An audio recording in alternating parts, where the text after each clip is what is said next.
Happy Saturday morning. I got the day right today. To all NFL draft gurus, and welcome to day 3 of the what feels like a marathon NFL draft. I'd like to say hello to all of our Bayou Blitz family and the entire Who Dat Nation. I'm Bob Rose. I am one of your weary co-hosts for the Bayou Blitz 2023 NFL draft coverage. Joining me is I'm guessing my equally weary friend and co-host, Brendan Boylan. Good morning, almost good afternoon, Brendan. Yeah, almost 2 minutes. 2 minutes till the afternoon, and 2 minutes until the New Orleans Saints are on the clock Yes. to open up the 4th round. So for people who haven't heard this news yet, Bob, the New Orleans Saints have traded with the Chicago Bears, and I will get those details for you right now. The Saints traded pick 115 and 165 to Chicago for the 103rd selection of the NFL draft. So, and this coming from reports last night from our very own John Hendrickson, the media availability that they had with Dennis Allen was Dennis was very open about the fact that the Saints were trying to trade up yesterday. However, a deal just didn't happen. So there was clearly a guy that was falling on this board that New Orleans liked enough to give up one of their 2 fifth-round picks, one that they got from the Eagles for Chauncey Gardner-Johnson, and their 4th-round pick to move up and get them. So the big question is, Bob, the Saints have knocked out some of their biggest needs so far. Where could the Saints be looking with the first pick of round number 4? Well, and first of all, we said in our coverage, day 2 coverage last night, that we suspected that the Saints would move up, into the back part of the 3rd round, and like you said, we heard directly from Dennis Allen that they were attempting hard to do so. Obviously, they have a specific player in mind. I know who I am hoping for, and that is wide receiver A.T. Perry from Wake Forest. This kid is a player. He has all the traits you'd want out of a number 1 wide receiver. Not that the Saints are looking for a number 1 wide receiver. Those are just the kind of skills that A.T. Perry brings to the table. Maybe it's an offensive lineman. We have talked throughout both of the first 2 days about Andrus Peat, often injured, expiring contract. Cesar Ruiz, he'll be a free agent if the Saints don't pick up his 5th-year option in the next 2 days. Maybe they go interior offensive line. Nick Saldiveri from Old Dominion, Chandler Zavala from NC State are 2 guys that jump off of the list to me. Guys, maybe they go for a quarterback. Jay Kaner from Fresno State, Clayton Tune from Houston, Stetson Bennett from Georgia, Max Duggan from TCU are among a couple of the names available. Listen, if the Saints feel, Dennis Allen feels that they had all their needs addressed in these first few rounds, running back, 2 defensive linemen certainly checks off the box. Then why wouldn't you move up for a developmental quarterback? There are other players that you and I have talked about that we'd like to see in a Saints uniform that are still on the board, but we aren't making, as we've said many times, we aren't making this pick. If they see a quarterback that they like and fits their system, the move from their standpoint, is a logical one.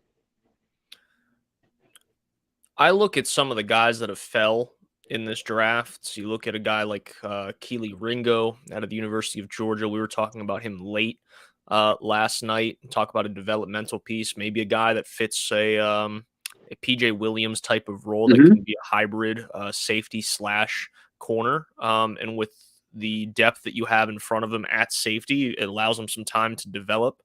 I look at a guy like DeJuan Jones, the offensive tackle out of Ohio State, who some had a 2nd-round grade on, some actually had a late 1st-round grade on.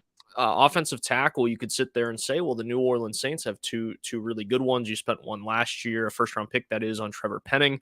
And then you have Ryan Ramczyk on the other side, who for years has been regarded as one of the best tackles in the league, but his health has been in question over the last couple years. Maybe this is a spot where New Orleans is not looking interior of the offensive line, but thinking long-term.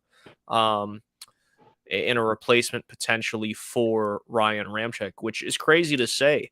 It feels like that 2017 draft was just yesterday, but in reality, it was 5 years ago. Hmm. And the shelf life for NFL players, as we know, not very long. The average life expectancy of an NFL life, if you will, is you only spend about 3 years in the league. That's the average.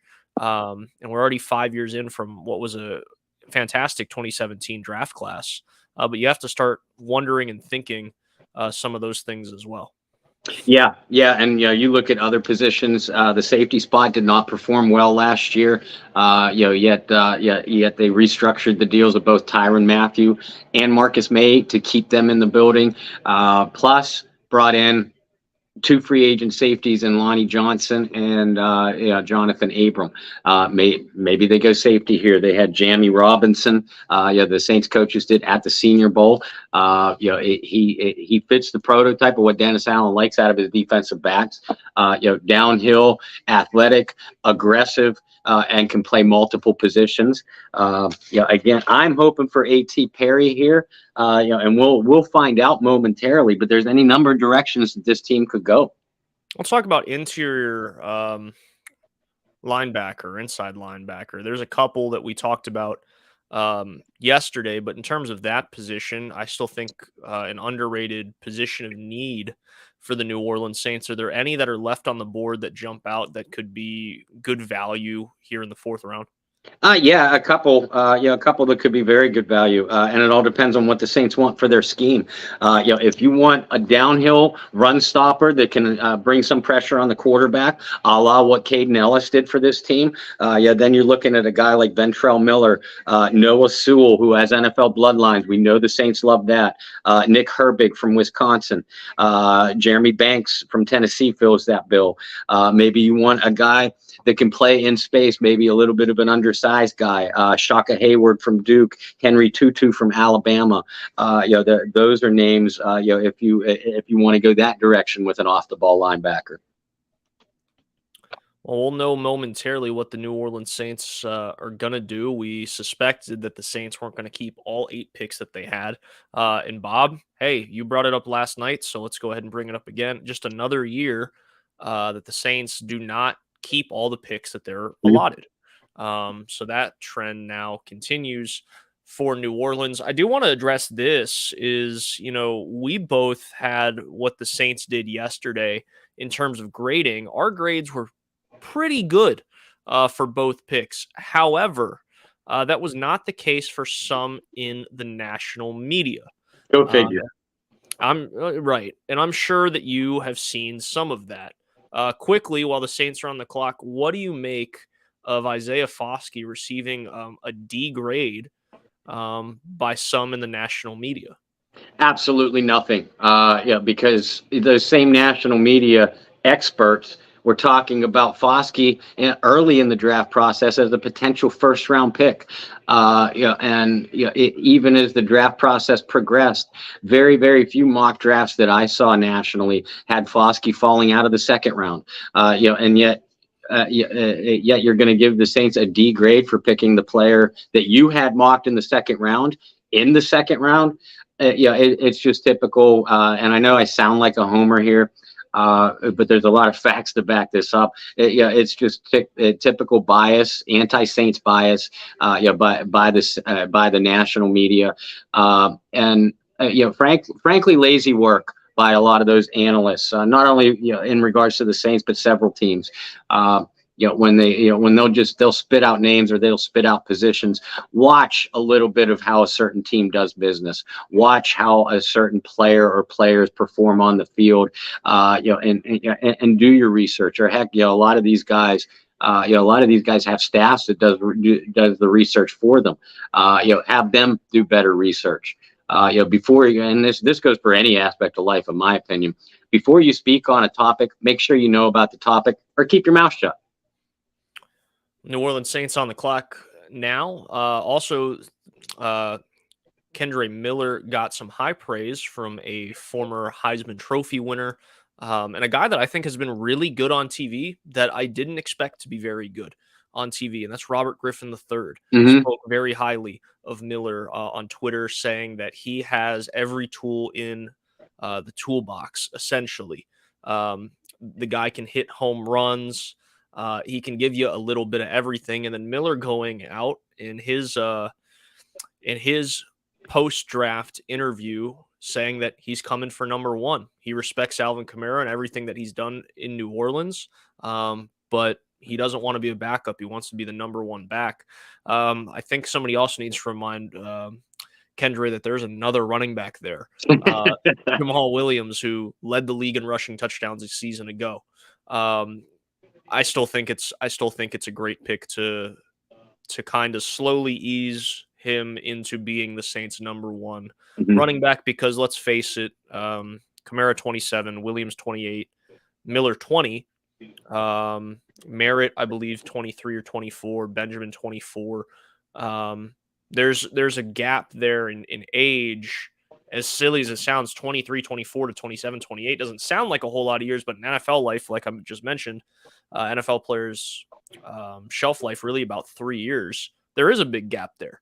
And so you're only going to get maybe 3 years of having this trio together of Miller and Williams and Kamara, max, I think 3 years.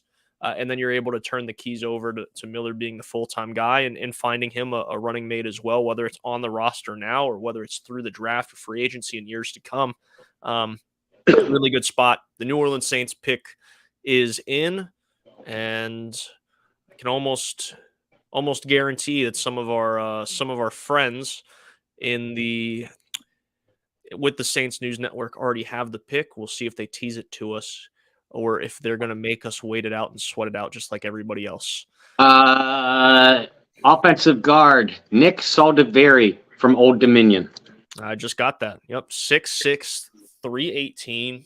Played a lot of right tackle at Old Dominion, but with that size could certainly slide inside. And hey, they fill a need, another underrated need, as there's some question marks moving forward, not just with Andrus Peat and his health, but Cesar Ruiz and how much money he's going to ask for on an open market if they don't pick up his fifth-year option. So the Saints trade to pick first here in round 4 and take an FCS kid, right? Old Dominion's still in the FCS. And what did I say last night during many little rants that I had? The FCS produces talent. They always have. And it is criminal the amount of slander they get for playing at that level, because those kids can ball. Bob, what do you like about this kid? I like a lot. First of all, I'd like to pat myself on the back again. In my second mock draft, released this past Tuesday, I had the Saints picking someone named Nick Saldiveri from Old Dominion with a 5th-round pick, specifically at 165. But I did a piece on him. If you guys want to read that, you can go to the Saints News Network. Scroll back a little ways, because I've done a lot of them. Read what I wrote about seeing this young man on film. He's a great pass blocker. He just has natural skills. Terrific feet, great upper body technique. You mentioned the fact that he played right tackle quite a bit, for the Monarchs, but I think he projects inside to guard. Therefore, he brings the kind of multi-positional versatility that the Saints value, especially in their offensive linemen. He's got the physicality, to be a good run blocker. Unlike Trevor Penning, their 1st-round pick last year, everybody talked about Penning's nasty demeanor coming in. One knock on Saldiveri is that maybe he didn't play with that nasty streak, but he has all the physical tools that an NFL line coach is going to love. The Saints have one of the best in the business in Doug Marrone. We saw how he developed Cesar Ruiz last year. Now he's going to get a chance to develop an FCS prospect. And fortunately, at least on paper, Nick Saldiveri isn't going to be expected to contribute right away. He can develop. You have Cesar Ruiz, you have Ramczyk at right tackle if you do project Nick for a tackle spot. And you have Andrus Peat for 2 or 3 games before he gets injured. Along with Calvin Throckmorton and James Hurst as your projected backups. So you have some depth along that offensive line, or you can bring Nick a little bit along a little bit slower. But know this, the Saints traded 2 picks to get in the very first part of the 4th round, very first selection of day 3, specifically for this kid. They have a plan in mind for him. Absolutely. Absolutely. That's a great thing to highlight here as well. And like I said, it wasn't just today. They were targeting getting back into the draft and potentially highlighting Nick individually. A lot of talk about the Saints trying to get into the back half of the 3rd round last night, which could have been for Nick, could have been for a different prospect. But nonetheless, the Saints do absolutely have a plan for this kid moving forward. So updated now, the Saints have to sit a little bit before their next pick. Their next pick in the 140s, correct? So yeah, 146 in the 5th round. Then you have 2 picks in the 7th, 227 and 257 left. I'm gonna bet the Saints don't use both 7th round picks either. Very safe to say, right? Yeah, I think that's a good bet. Jacorian Bennett, the cornerback from Maryland, just came off the board to the Vegas Raiders at pick 104.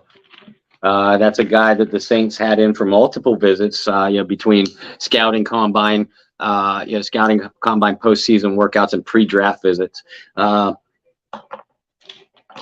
So Jacorian Bennett, is now off the board. And as we go into day 3, remember, and I've cautioned people a lot about this, not only pre-draft, during pre-draft pieces, but even after round 1. There's more than one round to the NFL draft. Listen to the types of picks, types of players that the Saints have got in the 4th round or later since 2006. 4th round, Jari Evans in 2006, Jermon Bushrod 2007, David Onyemata 2016. 5th round, Thomas Morstead in 2009, Kenny Stills 2013. Had a couple good years for the Saints, remember. 7th, not much to talk about in the 6th round, I won't lie. 7th round, Zach Strief 2006. Marcus Colston, 2006, Caden Ellis, 2019. So, the undrafted talent that the Saints have brought in over the years, Pierre Thomas, Deontay Hardy, Lance Moore, Willie Snead were undrafted by other teams and snatched up. Taysom Hill was undrafted. I mentioned Deontay Hardy, Shai Tuttle, and, most recently, of course, Rashid Shaheed. This scouting department for the New Orleans Saints does a fabulous job with late round selections and undrafted players. Just because you may not have liked what the Saints took in rounds 1, 2, or 3, that's a little bit of history, recent history that we're dealing with this, for this franchise. And there's been guys the Saints have drafted on day 3 that did not succeed in New Orleans, but went on to succeed with other teams. Rob Ninkovich in 2006. That was the first one that I thought of. Boston Scott. Was he 6th round? I was going to ask you that. Was he Boston? I think Boston was 6th round. I think you're right. So, I mean, not superstar by any means, but played a pivotal part of a team that went to a Super Bowl last year. A part of their 3-headed rushing attack. And I'm sure he's going to get more touches next year now, with Sanders leaving Philadelphia as well. So with all that said, there's a lot of things that could happen here. And we had somebody last night ask about Jordan Jackson, and he was a 6th round pick, and he's gone off to Denver already to join Sean Payton out there. I mean, there's a lot of guys that are going to get picked today that don't even make the final roster, and could end up in New Orleans after roster cuts. There's a lot of things that you have to watch for on day 3. And I want to say it was Bill Polian who said this. I could be wrong, this quote, but championships are made not in rounds 1, 2, and 3, or day 1 and day 2. Championship teams are made on day 3. Yeah.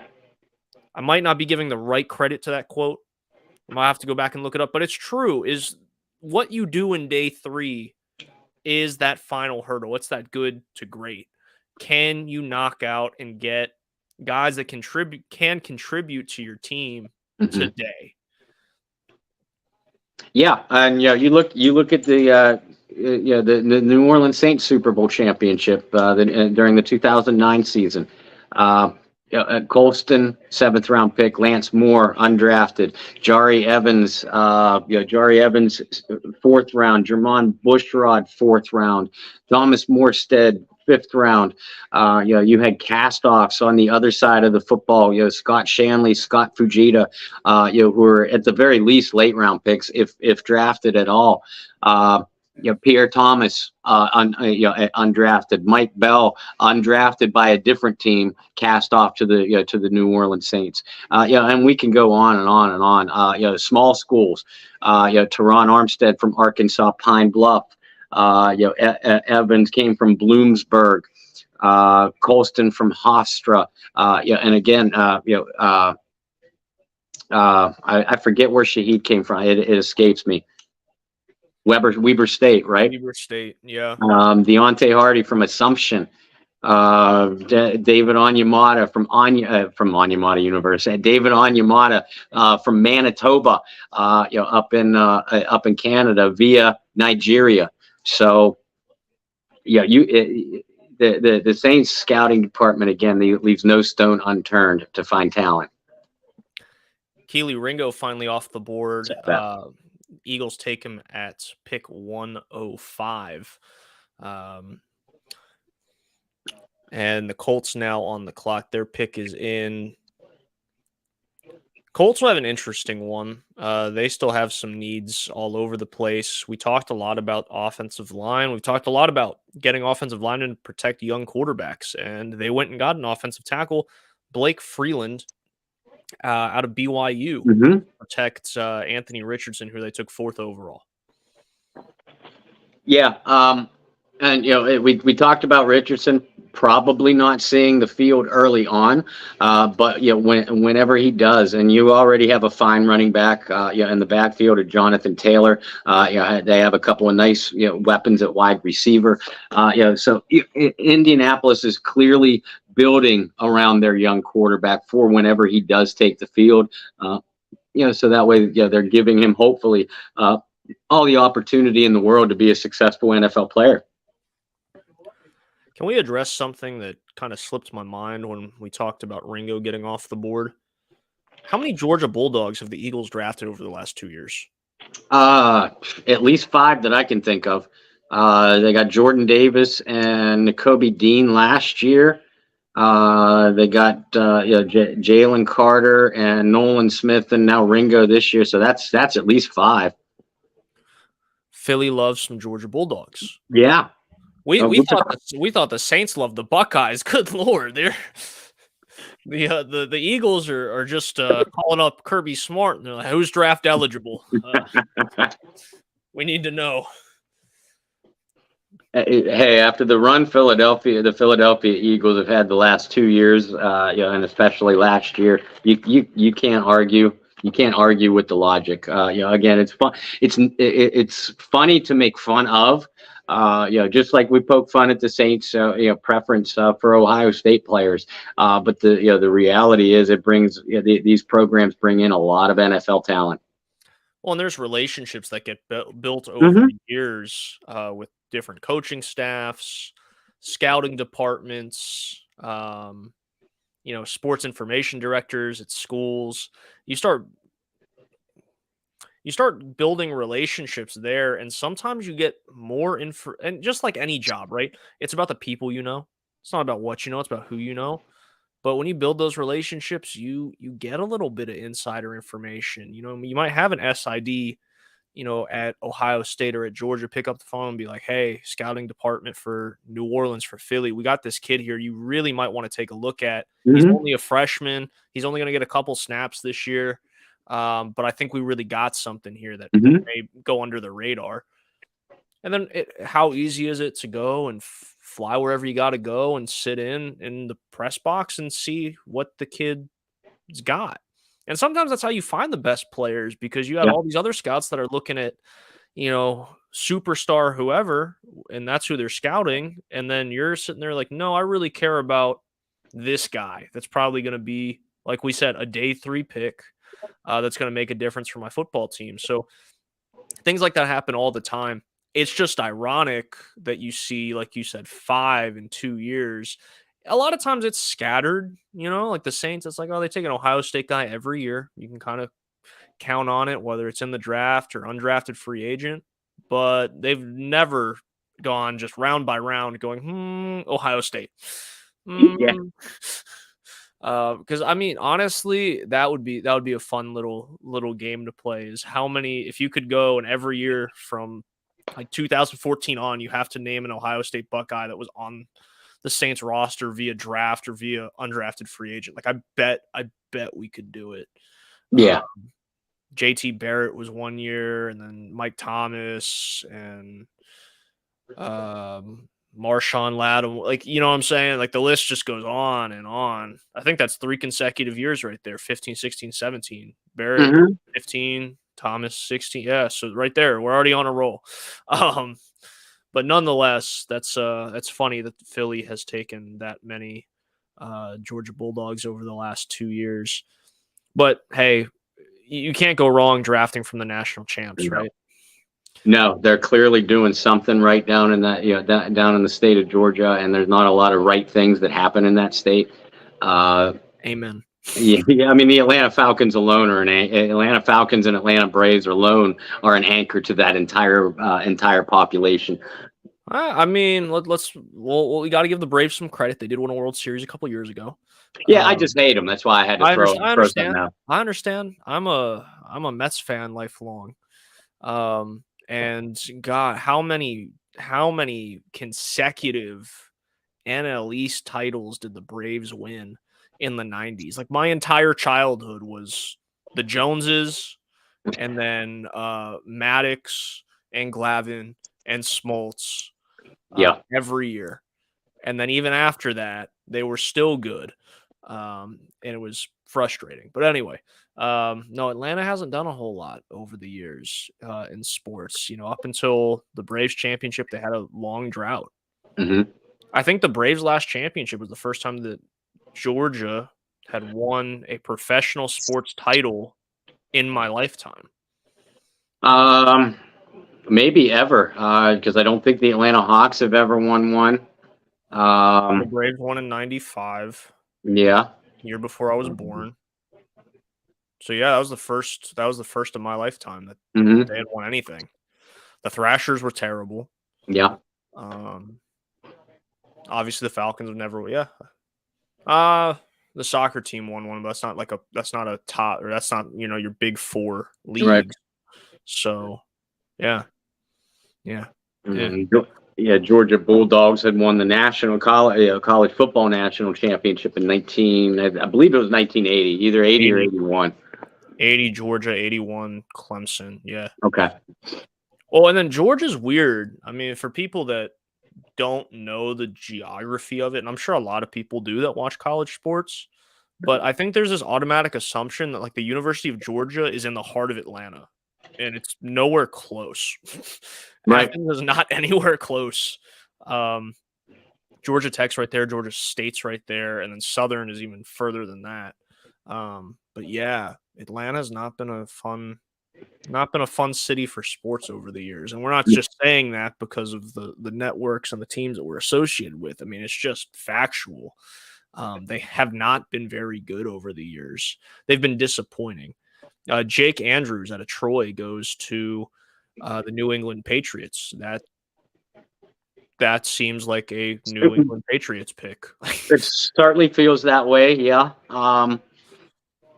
Yeah. I mean, I got. That's my analysis. I got nothing right. I got nothing to say. It seems like a Patriots pick. Let's take a center in the 4th round from Troy. Okay. That sounds like a Belichick, and it sounds like a Belichick offensive lineman too. Yeah. Yeah. And again, we're not being critical, of the player at all. And we just got done saying that the Saints have had great luck with small school players, lesser known players, small conferences, things like that. So we're not going to be critical of, any collegiate player coming out. It's just Brendan and I get punchy, at this part of our draft coverage. It is fun to poke fun at other franchises. Oh yeah. And there are certainly, we have an LSU player coming off the board, guard Anthony Bradford to the Seattle Seahawks. But again, we're not going to be critical of any collegiate player. It is fun to make light of other teams' franchises, and clearly there are very specific tendencies with certain coaches and certain teams. Mhm. The Saints have them too. Well, and looking at Andrews at Troy too, he's a smaller center. He's like 6'2", and that fits. You look at New England's interior offensive line during the Brady years. They weren't they were not these monstrous dudes. They were good. They kept Brady upright for the most part, but they fit just like we were talking about the Saints defensive ends when we were profiling all those different defensive ends. They have a prototype that they like in terms of size and weight and hands and length and all that stuff. It's the same thing with any team in any position. And Andrews very much fits the mold of what New England has done over the last 20 years with their interior of the offensive line. So we see an LSU guy come off the board, Bob. Seeing a little run on offensive lineman here in the 4th round. Anthony Bradford, 6'4", 332. Believe he was a freshman during the Burrow championship year. What do we like about Bradford? I don't know. I won't lie.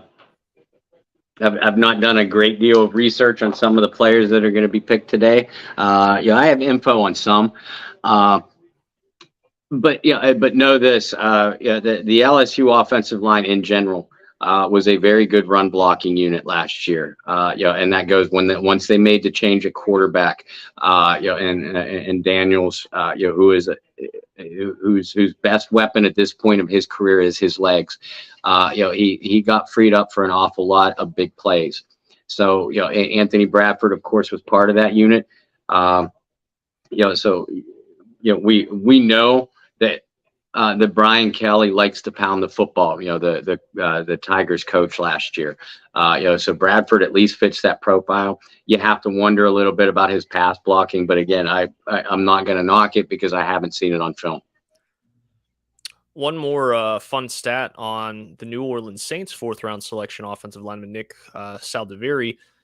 He did not allow a sack last season at Old Dominion. And again, the FCS produces talent.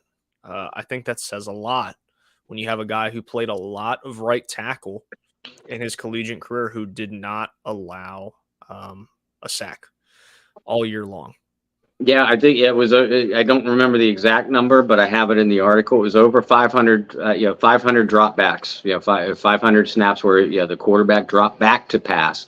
So that alone is an impressive statistic. And like I said about the kid, that's the one thing that really stood out to me. I had limited film watch on Old Dominion because it's a lot harder to get.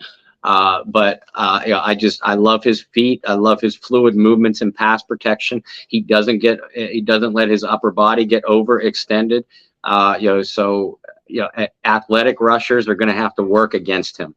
To get by him and get some pressures. He takes his pass blocking very seriously. And he's a big guy, so he has all the tools to develop as a run blocker. But it's a good sign when you're already a good athlete at that position, because you can get to the second level. You can get outside on pulls, on traps, on screens, things like that to provide a lead blocker, for your receivers or runners outside the numbers.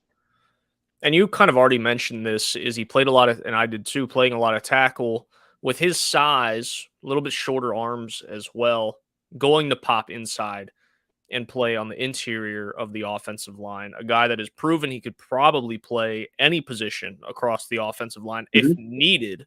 but will definitely shine more with the interior of the offensive line. Let's address this. Obviously, they traded away a 4th and a 5th to trade up. We got this question last night about who they should be targeting today. And you and I had the response of, when you get to this part of the draft, you're not really targeting a particular position as much as you're taking best available. Or if you look at your draft board and you go, whoa, we had a 3rd round grade on him. We had a 4th round grade on him. Why is he still available in round 5 or 6? We should trade up and go get him. That's what the Saints are going to be targeting today. It's not going to be particular positions. It's going to be particular players today. And while Bob and I can speculate about that all we want, the truth of the matter is, I'm in Charlotte. You're in Pittsburgh. We're not in New Orleans. We're not in the draft room. We don't know what that board looks like. We have our own draft boards. Everybody does. And we can speculate all you want, but it's going to come down to what players do the Saints really like through the draft process, and how much are they willing to give up if one of those guys who has a 3rd, 4th round grade starts sliding into round 5, round 6. And the Saints have 1 5th round pick, 2 7th round picks left today. Yeah, absolutely right. And that's why, a couple people mentioned in my mock drafts, for example, or, when I've talked about, best day 2 prospects available, best day 3 prospects available. The Saints aren't going to draft another defensive tackle, or they aren't going to draft another running back, or, whatever the position, may be. That's not what New Orleans is looking at. And we've said it several times, not only during our draft broadcast this year, but in the process leading up. They're looking at, can this guy contribute on special teams? Does this guy have the traits to fit our system? Does he have developmental traits that maybe could make him a diamond in the rough? That's what they're looking at. You fill needs with rounds 1, 2, and for the most part round 3, and you could even say round 4, especially early on. But once you get outside of that, again, statistically, the average of a 5th, 6th drafted guy, statistically, their odds of even making an NFL roster are extremely low. Their odds of being a star even lower than that. So that's not what they're looking at. You're looking at specific traits, and how can this guy fill out my depth chart? That's why you see teams picking, Saints and others picking multiple guys, repeated positions, in these later rounds of the draft. And having said that, the Cleveland Browns just picked a home state kid. DeJuan Jones, from the right tackle from Ohio State, is now a Cleveland Brown. I think the biggest thing, and they talk about it so much, especially when it comes to 1st and 2nd round guys, it's fit, right? It's not so much about the player, it's about where the player lands. And they talk, there's been people that were talking about the Lions grabbing Hendon Hooker and how that's a perfect place for him.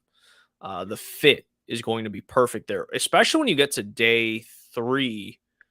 You're drafting fit more than anything. I think a lot of times the assumption is when you have a 1st round talent, well, you because he's so talented, you can almost make him fit into your system, right? You can kind of force a fit if you want to, because that's how much talent he has. That's how much you like the guy. When you get to this part of the draft, we really got to just draft guys that fit our need, fit our system, not really our needs. And that's what's going to be important to look out for today. So if you're still, a group that really wants the Saints to draft a tight end, or really want the Saints to draft an inside linebacker, an off-ball linebacker, and they don't do that, don't get frustrated, because there probably just wasn't a prospect that they had a high enough grade on that fit the system they want to run. And that's why they might go and draft another, defensive tackle, defensive end, offensive guard that fits their system and fills out their depth chart a little bit better than trying to draft a position, reach on a position for a guy that might not fit what they want to do as well, despite how talented they are. And like I said, that mindset that you have today almost flip-flops for the first 2 days of the draft, where you're really looking at talent and fit more than you are just looking for someone who you think is going to play New Orleans Saints style football, for lack of a better term. Yeah, exactly. And again, yeah, you look at situations like 2016 when the Saints drafted David Onyemata in the 4th round. Remember, they had spent a 1st round pick, a top 20 pick, on defensive tackle Sheldon Rankins. The Saints, I forget the year, I want to say 2019. 2 day 3 picks, back-to-back picks in day 3 on safeties, Natrell Jamerson and Saquon Hampton. Neither of those picks worked out, but that's the kind of mindset. And then you have situations, the Washington Redskins way back when they drafted Heath Schuler, I believe, with the number 3 overall pick. And then they drafted another quarterback by the name of Gus Frerotte, with a 7th round, maybe even later, if the draft was still going later rounds that year. By the end of their rookie year, Gus Frerotte had supplanted Heath Schuler as the starter. Back in 2007, the Saints spent a 4th round pick on a running back from Ohio State named Antonio Pittman. Then they turn around and bring in Illinois running back Pierre Thomas as an undrafted free agent. If you're a Saints fan, I don't have to tell you about the career of Pierre Thomas. I do have to tell you that Antonio Pittman did not have a career with the New Orleans Saints. Did he have a career anywhere after New Orleans? I don't believe so. I don't think he did. Now I have to look. Now that's what I'm spending my time Googling. Let's see. Antonio Pittman, selected in the 4th round by New Orleans Saints, was cut on September 1 to make room on the roster for Pierre Thomas. Pittman was claimed off waivers by the Rams.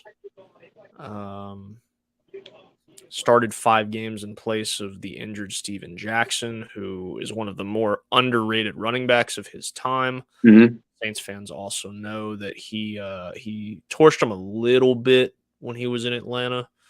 That was it. Yeah, so Pittman was out of the league by 2008, finished his career with 435 rushing yards. He is now a part of the Columbus Division of Fire. He graduated from the Fire Academy and became a firefighter in 2015. Oh, congratulations to him. I mean, in 2006, spending a 7th round pick on he was actually a tight end in college, but Marcus Colston, to a receiving core that already had Devery Henderson, Dante Stallworth. I think Dante was still on it. Yeah, Dante Stallworth, Joe Horn. By the end of training camp, Dante was traded because Colston was just outplaying him that much. So these day 3 picks mean something. Oh, and remember, given Joe Horn was at the end of his career anyway, but Joe Horn was off the roster the next season. Yeah. He was in Atlanta, which is weird.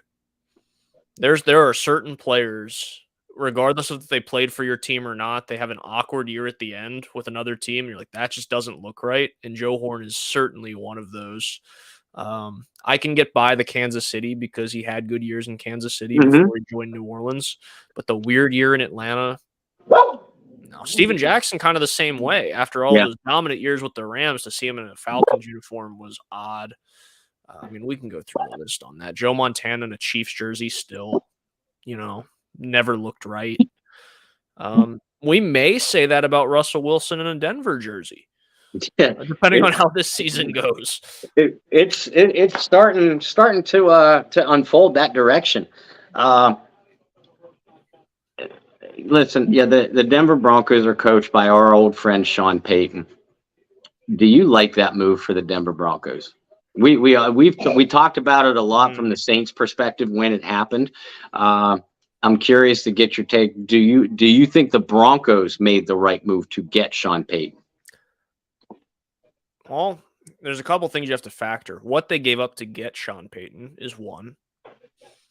I think it was a fair compensation. I don't think they gave up too much. I think it's a good move in terms of the Broncos were unrecognizable last season. The last few. Well, particularly for me last year, because you go and you make the power move to go get Russell Wilson. That's supposed to shore a lot of things up. Russ doesn't look anything like the future Hall of Famer that we've come to know. And that was concerning on one hand. The defense was weird. There's just a lot of things that were weird about the situation. So to go get a guy like Sean Payton, and remember, it wasn't but a few years ago when Wilson was disgruntled in Seattle, where there were rumors of him coming to New Orleans. Mm-hmm. So obviously, there's a fit there. The Sean Payton style offense with Russell Wilson, I think, makes a lot of sense. I wouldn't call it a Hail Mary move by any means, but it certainly feels like a last gasp move to try to justify what they paid Russell Wilson. Yeah. And bringing in a coach that is, a match made in heaven for his playing style. And now if it's not successful, I don't think that ultimately falls on Sean Payton. I think Russell Wilson will get a lot of blame if the Denver season doesn't go well. But I think it's a step in the right direction for the Broncos. I think it makes them somewhat relevant in a division that is filled with talent. Obviously, with the defending Super Bowl champions in the division, in the Chiefs, a Chargers team that I think has the potential, right? That was the sleeper pick by a lot of people at the beginning of last year, has a lot of potential out there. And then you have, Vegas, but not a whole lot to talk about there. I think it makes them somewhat relevant in that division. And it gives them enough of a coach who demands a lot from his players. It's going to set a new expectation in that locker room. Hopefully, if you're a Denver fan, create a culture that Sean had in New Orleans where people wanted to go play there, wanted to stay there. And open the door to maybe not dethrone the Chiefs by any means, but maybe be a team that consistently can get into the playoffs as a wild card through the duration of Russell Wilson's contract. So I think it's a good move. And even if it doesn't end up panning out well for the offense, I don't think that necessarily falls on Sean Payton. And you look at their pick yesterday, right? They took a receiver. They took Mims out of Oklahoma yesterday. And what was the first thing you said? He said, well, that's Sean Payton right out the gate, telling you the 2 first-round picks that are on the roster, like, hey, your job's not safe. Go earn it. And sometimes when your offense just flat out stinks, you kind of need that kick in the butt from a coach to be like, hey, you can sit out here and you can walk through the motions all you want. But now it's your time to prove to me that you are a first-round pick. And you do possess the talent that this team thought you had. And shoot, I mean, we know as well as anybody that's covered the NFL that Sean doesn't make exceptions for anybody. And it's going to be a culture setter. And I think that's something that Denver really needs. I certainly hope that Russell Wilson just doesn't flame out here at the end, because it can't get much worse than last year. Yeah, because I mean, the Broncos were a historically bad offense last year, and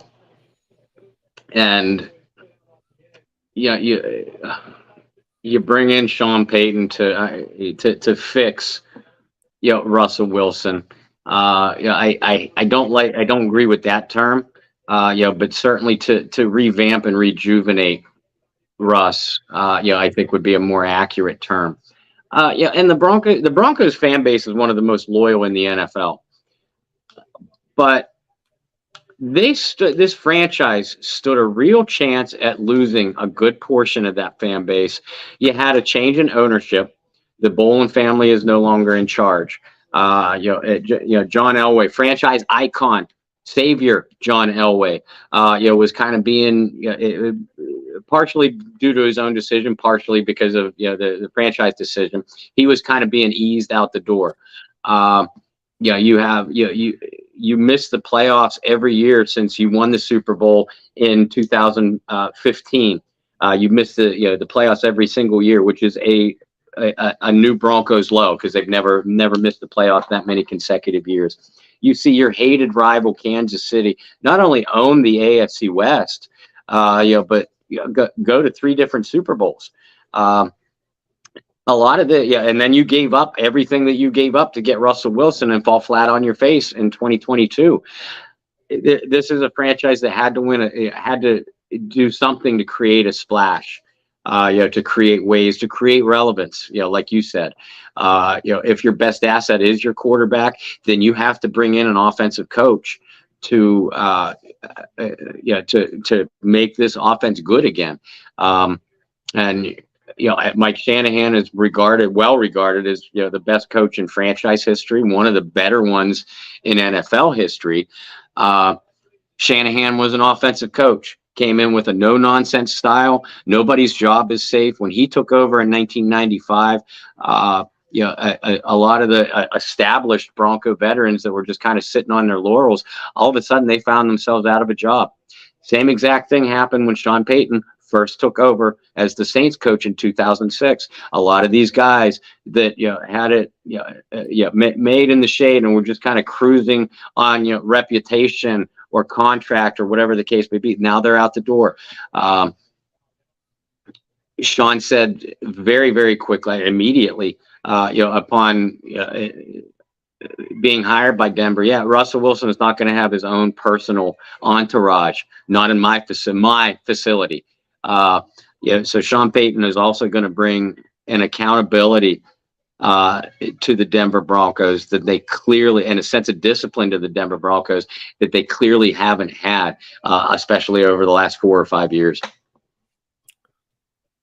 Yeah, isn't it funny that Sean made that clear right out the gate? Didn't we talk about Antonio Brown the other day? We did. Maybe not last night, but that was the rule when he came and worked out with New Orleans. Don't bring your own entourage, and he did it anyway. While we're talking about Antonio Brown, I don't want to get too far off the Sean Payton thing, but he tweets out a photo of him in a Ravens uniform, but there is no source that can confirm that he signed with the Ravens. The source is the multiple voices in Antonio Brown's head. That's the source. I just find it. I find it ironic. I feel bad, because I don't know what happened to Antonio. I don't know if he took too many hits to the head. I don't know what happened. And I have it from from 2 sources. That were, one is within the Steelers organization, and one has worked closely with the Steelers organization. Antonio Brown has always been the word. This is the exact word. The word rhymes with flick. Okay. And I'm trying to keep us PG-ish, at least PG-13. Both my sources have told me that Antonio Brown was like that since day one. He got out of control because nobody reeled him in. He surrounded himself with yes men, especially after getting his first big contract. Nobody really went to him. No general manager, no coach, nobody in his personal life. Nobody ever went to him and said, "Hey, B, reel it in. You're acting like a bleepity bleep. Your teammates hate you." There was no accountability from the locker room either.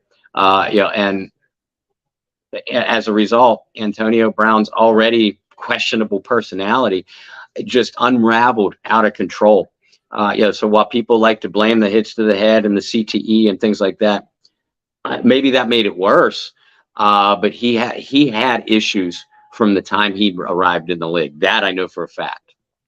I mean, look what happened in Oakland, as well, which of all things, I think that got swept under the rug when you look at just kind of the career of Antonio Brown. And especially the way he left Tampa Bay, right? Like that's going to be the lasting image people remember of Antonio Brown. It's not going to be the fact that he helped that team win a Super Bowl.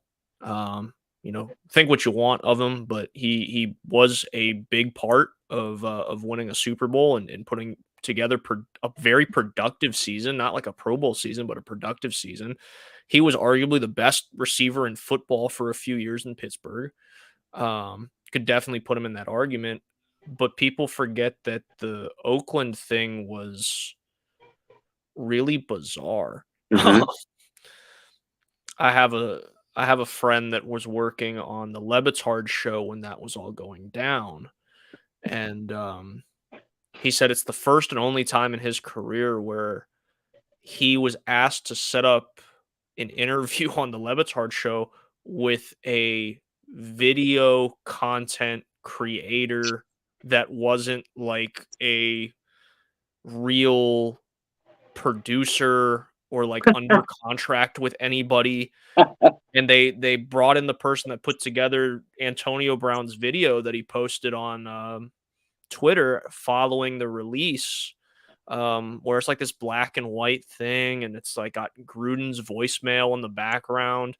And Antonio Brown like jumps into the pool out the backyard and says like I'm free or something. Like, nobody remembers that. Nobody wants to talk about that. But enough about that. Going back to what you're saying with Sean kind of setting the tone from the jump, I think that's a really important thing. I think it's going to be good for everybody in that organization. And we played the game yesterday of Cleveland Brown quarterbacks. I want to read you the Denver Broncos quarterbacks since Peyton Manning retired. It's not a pretty list. All right. Starting quarterbacks since Peyton Manning retired. Brock Osweiler, Trevor Siemian, Paxton Lynch, Case Keenum, Joe Flacco, Drew Lock, Brandon Allen, Jeff Driscoll, Brett Rippon. They have Philip Lindsay listed. I don't think that's accurate. I can't remember the guy's name that played quarterback for the Broncos against the Saints that year. The converted receiver. You remember that? That was Hilton, Kendall Hilton. Kendall Hilton. There you go. Mm-hmm. That's another one that counts. Teddy Bridgewater, and then Russell Wilson. It hasn't been a pretty list. It's nice to finally have like stability at that position. I think bringing Sean in makes it all much better. And I mean, honestly, even before that, you had the Jake Plummer years, you had the Cutler years, you had Kyle Wharton for Jay Cutler, that trade, and then Tim Tebow. So it's been a long time since there's been stability at that position long term. Obviously, Peyton Manning there for like 4 years in the middle of that. But what was it, 2015? Yeah, 2015 was Peyton Manning's final year. I mean, it's been a long time since they've had stability at the position. It's good to see it. I think Sean's going to elevate not just the stability of that position, but the whole offense to another level. All in all, I think the Broncos did the right thing. They went and got the guy. And for majority of the of Sean Payton watch, if you will, I didn't have the Broncos as one of the finalists. I had Cards. Cardinals were on the list. Chargers were on the list. Cowboys were on the list. Those were like the three. So the fact that they were able to come in and kind of scoop up Sean Payton, I think, is definitely a win for them as well. Oh, absolutely. And we talked about this last night, the quarterback position, how hard it is to replace a legend. When John Elway retired from the Broncos after the 98-99 season, it has been a gambit of mostly disasters. Now, if Peyton Manning breaks that up, and Peyton Manning, came to the Broncos in 2012, played great 2012, 2013, part of 2014 before he really fell off a cliff, and 2015 was a disaster. They won that Super Bowl in spite of Peyton Manning, not because of him. But the Broncos are one of those franchises that you can't say, at least looking on paper, you can't say that they didn't try to get themselves a quarterback. Yeah. Jay Cutler, first round pick, trading for Jake Plummer. Trading. No, they didn't trade. They signed him in free agency. But Plummer had some successful years with Arizona. Tim Tebow, first round pick. Drew Lock, Brock Osweiler, second round picks. So they were trading for Joe Flacco, when they thought he still had some gas left in the tank after winning a Super Bowl. But that's how tough it is to replace a legend. Multiple first round picks, multiple second round picks, trade acquisitions. Paxton Lynch, a first round pick. You're right. Replacing a legendary quarterback, a franchise face, is not easy. And now, Derek Carr has to step into those shoes, be the second one to step into those shoes, following the Drew Brees retirement of a couple years ago. You wish him luck. I think he has the tools to succeed. It looks like he has the weapons behind him. He certainly has the franchise and the city's support. You hope that he comes out of the gate strong and can maintain it. Mm-hmm. Let's take some questions from some of our loyal viewers and listeners. Gypsy wants to know, who do you see us picking in round 5? Kind of going back to what Bob and I said earlier, it's just this isn't a let's hone in on a position type of moment. There's got to be a guy that falls there that the Saints like. Another question comes in. Zach Bond playing more defensive end on the defense? ? Any good prospects at linebacker left? There's a couple. We kind of highlighted some of those as well. I think it's a position of need, but again, this isn't so much needs as it is how do guys fit in my system and my schemes in day 3. When it comes to Zach Bond playing defensive end, the biggest issue with Zach, even at the draft when that happened, he's small. He's too small to play defensive end at the pro level. So the Saints thought, let's take a super athletic guy and let's make him play linebacker. And hasn't really worked out. I still think as long as his athletic ability is still there and he's still a relatively young guy, Zach Bond could have an entire 10-year career plus playing special teams, whether it's New Orleans or somewhere else, because of his athleticism, his speed. He's a really good special teamer. And could be a core piece of a good special teams unit. But in terms of trying to ask him to just like add a ton of muscle and become big enough, at least like this big enough, like this, he's not going to gain any height, right? He's like 6'2", 6'3". Yeah. Prototypes for the Saints want what? We talked about it yesterday and in round 1. Prototype Saints defensive ends are like 6'5", 6'6", and long arms, all that stuff. He doesn't fit any of those prototypes. So if you ask him to just bulk up and add a ton of weight and try to play him as a shorter edge rusher, you lose a lot of the athleticism and a lot of the speed that makes him a special player. And a guy, and regardless of how, and we talked about this night 1, regardless of how you feel about some of these guys, they are in the top percentage of athletes in the world, right? And there's certain traits to their game that has made them special that they've honed in on that have gotten to this level. And the thing for Zach Bond is his speed and his athleticism. So if you ask him to bulk up, you lose some of that. And then you don't have the super talented kid that he is. I think the Saints have found a home for him on special teams. I think that's pretty much going to be his role. He might be able to play some reserve linebacker out of absolute need, but I don't think the let's develop him into being an off-ball linebacker is still a part of the plan. And I certainly don't think after, are we 3 years removed from his draft already? Yeah, he came in 2020. Yeah, so I don't think 3 years in his NFL career, the Saints are like, you know what?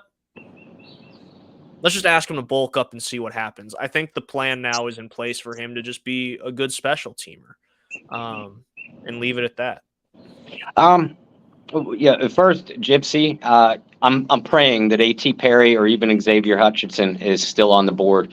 In the fifth round when the Saints pick. I stepped away from the TV for a minute, so I don't know what the last couple picks have been.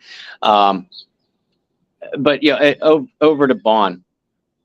Bond gets a lot of criticism, from myself included, for his defensive play or lack thereof. But he has been a very good special teamer for this franchise for the last 3 years. I liked Zach's film coming out of Wisconsin, but I did not like Zach Bond's fit in the New Orleans Saints defensive scheme since day one, because, like you said, Brendan, he's not an off the ball linebacker. He's way too small, to be a hand in the dirt defensive end for a 4-man front. If Zach Bond were drafted by the Pittsburgh Steelers, I think we'd be talking about a different player, certainly different productivity. I think Zach Bond, if they have a vision for Zach Bond, it's this. How did they use Caden Ellis last year? They told him to drop into coverage very little. They said, you, Mr. Ellis, you go get the ball carrier. You attack the offensive backfield. And we actually, in that 49ers Saints game last year, we saw Bond get a lot of snaps and he played the best ball of his career with New Orleans, because they asked him to do exactly that. Go get the ball carrier, chase downhill, attack the backfield. You don't want Zach Bond in coverage because it's going to be an absolute joke.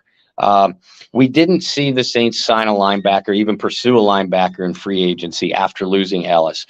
We didn't see the Saints go after a linebacker in the first 4 rounds of this draft. Now, granted, you do have names like Quan Alexander. I believe A.J. Klein is still available in free agency if you want to bring in a vet after the draft. But it's clear that they have something in that linebacking room that the New Orleans coaches like. I like DeMarco Jackson personally, but maybe they like Zach Bond to fill the role that Caden Ellis played for them last year. Yeah, I could certainly see something like that. Now that you say that out loud, I think that there's a possibility that they're okay with the athleticism there to kind of make it happen. Let's get you caught up on some picks here. No receivers off the board. Let's see. Defensive tackle Young out of Mississippi State goes to Seattle. 3 offensive linemen go in the last few picks. Daniels out of Utah, Warren out of Pitt, Gaines the second out of UCLA. And then Sal out of Eastern Michigan goes to the New England Patriots. Saw the North Carolina State offensive guard go to the Carolina Panthers. And Bijan Robinson's running mate at Texas goes to the Chicago Bears. That should get you all caught up with where we're at. We're at pick 124. The Saints pick at 146, if I'm correct. So about 20 picks away from the next New Orleans Saints pick. Bathroom break. Enjoy my drab background. Well, Bob uses the restroom. Let's talk about this, guys. New Orleans Saints have used 4 picks so far. Want to see in the comments, what do you guys grade the draft overall at this point? Are you happy? Is there a prospect that the Saints missed on that you would have liked to see the Saints grab? Is there a position that you still hope that the Saints come away with in this draft? For me, I think off-ball linebacker was a big need. But like Bob said, if the Saints haven't addressed it at this point, there's got to be something in that room that they like out of these guys. So let us know.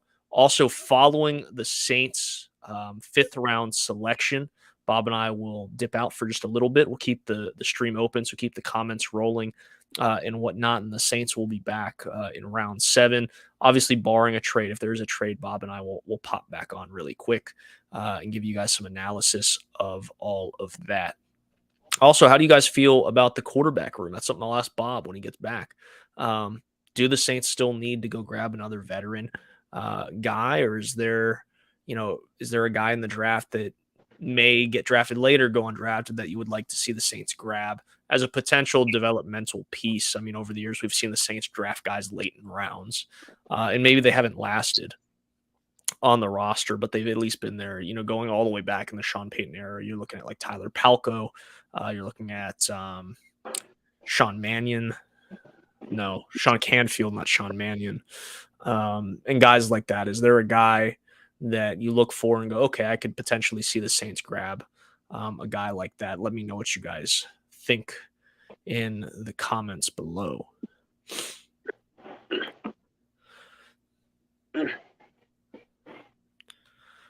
All right, Bob, let's ask you that question as you slowly return to the land of the living. For the New Orleans Saints, over the years, they have had a history of drafting quarterbacks late. Correct. I was going back in the Sean Payton era, and for me, I'm thinking you got guys like Tyler Palko. You have guys like Sean Canfield. I'm certainly missing some over the years, but is there a quarterback, or is that a position that you still view the Saints could go use a developmental guy or sign someone after the draft that could potentially be, your third emergency quarterback, or a guy that kind of fills out on the practice squad? Even if it's a guy like JT Barrett, who was undrafted, but was on the Saints roster for a while. I believe, you have to correct me if I'm wrong, there is a third quarterback on the roster still right now, correct? I other than Taysom Hill, I don't know if there is a third quarterback on the roster right now, Brendan. And I also think these quarterbacks that are still left on the board, and the ones that are Jake Haener from Fresno State, Jaron Hall from BYU, Clayton Tune, Houston, Stetson Bennett, Max Duggan, Aiden O'Connell from Purdue, Tanner McKee from Stanford, Dorian Thompson-Robinson from UCLA. I'd frankly be surprised if any or many of these guys got to the undrafted status because of the success of Brock Purdy last year. I think NFL teams, again, it's always been a copycat league. They see that. They see what the 49ers got out of Purdy. So I think, it maybe not here in the 4th or 5th, but in the 6th and 7th round, I expect to see a big time run on quarterbacks. And if the New Orleans Saints are among those teams, it's because they see one of these guys be a fit for the Pete Carmichael system. Hey, he can run our system, whether it's the athleticism, the pocket presence, the arm strength, the passing accuracy, all of the above. If they grab a guy, it's because they see a specific fit for their system. So yeah, I could see it happening. And I think a lot of these quarterbacks, maybe all of them, will get selected because of Brock Purdy's success last year. That is a good possibility right there. Jake Luton is still technically under contract with the New Orleans Saints for whatever that's worth at quarterback. 27 years old, has a little bit of NFL experience. I guess I'll pose it to you this way too, since you just said you think that there's going to be a run of quarterbacks because of the success of Brock Purdy a season ago. Are there any free agents still out there that you would like to see the Saints potentially pick up? I know that's a weird question to ask because you're talking about a third string quarterback, a guy that is going to be more of a mentor than anything. And it's not like the Saints have a really young quarterback on the roster that could really use a mentor. But is there a free agent that you could see the Saints potentially go after, whether it's an older guy or maybe a younger guy that was undrafted a year ago? Or maybe even some of the USFL product that may become available following the conclusion of their season. It could certainly be a USFL product. If any of those guys, and none of those guys, in the very early USFL season so far, none of those guys are exactly tearing it up. As far as what's available on free agency currently, the only name that I can think of that I'm aware of is Mason Rudolph. I believe is still unsigned. And he does have some starting experience in the league. But there's going to be a lot of situations to watch very closely too. We see the situation with the Tennessee Titans. They just drafted a quarterback. We believe they're on the outs with Malik Willis, but maybe they surprise people. And instead, we have another trade. The New Orleans Saints have traded pick 127, still in the 4th round, and are about to select. Let's find draft compensation for you guys. Saints get 127. Jaguars get 227 and a 2024 4th round pick. So the Saints part with 1 7th round pick. Which one? 227, you said? Correct. But they still have the 5th? Yes, they traded a 4th round pick for next year. Awesome.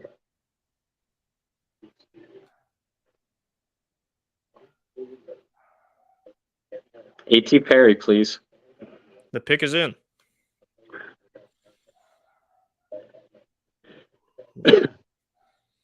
Let's see where the Saints select, or who the Saints select. Saints are selecting a quarterback.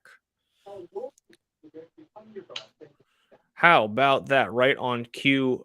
Jake Haener, the quarterback from Fresno State, newest member of the New Orleans Saints. Fresno State, where a young man by the name of Derek Carr attended college. Yes, sir. Remember, Jake won Senior Bowl MVP. Senior Bowl is another thing. We joke about the RIS score all the time, but Senior Bowl players are another thing that has become a common for the New Orleans Saints. So the Saints have their quarterback. All those, we spoke it into existence, Bob. We were just talking about quarterbacks. What do you like about this kid? I love his pocket presence. He spreads the ball around well. He has the athleticism to escape pressure. Fresno State, traditionally runs a pro style offense. So you're not talking about a quarterback that's going to have to, learn a completely foreign system. I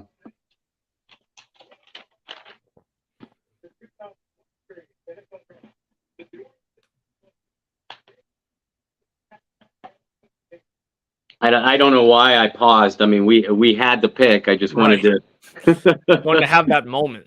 Yeah, but he has excellent ball placement. Haener does. He doesn't have overwhelming arm strength, but it's good enough to make all the throws. Like I said, he stands up to pressure very well. He doesn't get flustered very easily at all. He can hit outside the numbers. Where obviously we're watching the film now on NFL Network. He's obviously not going to wear the number 9. You wouldn't think.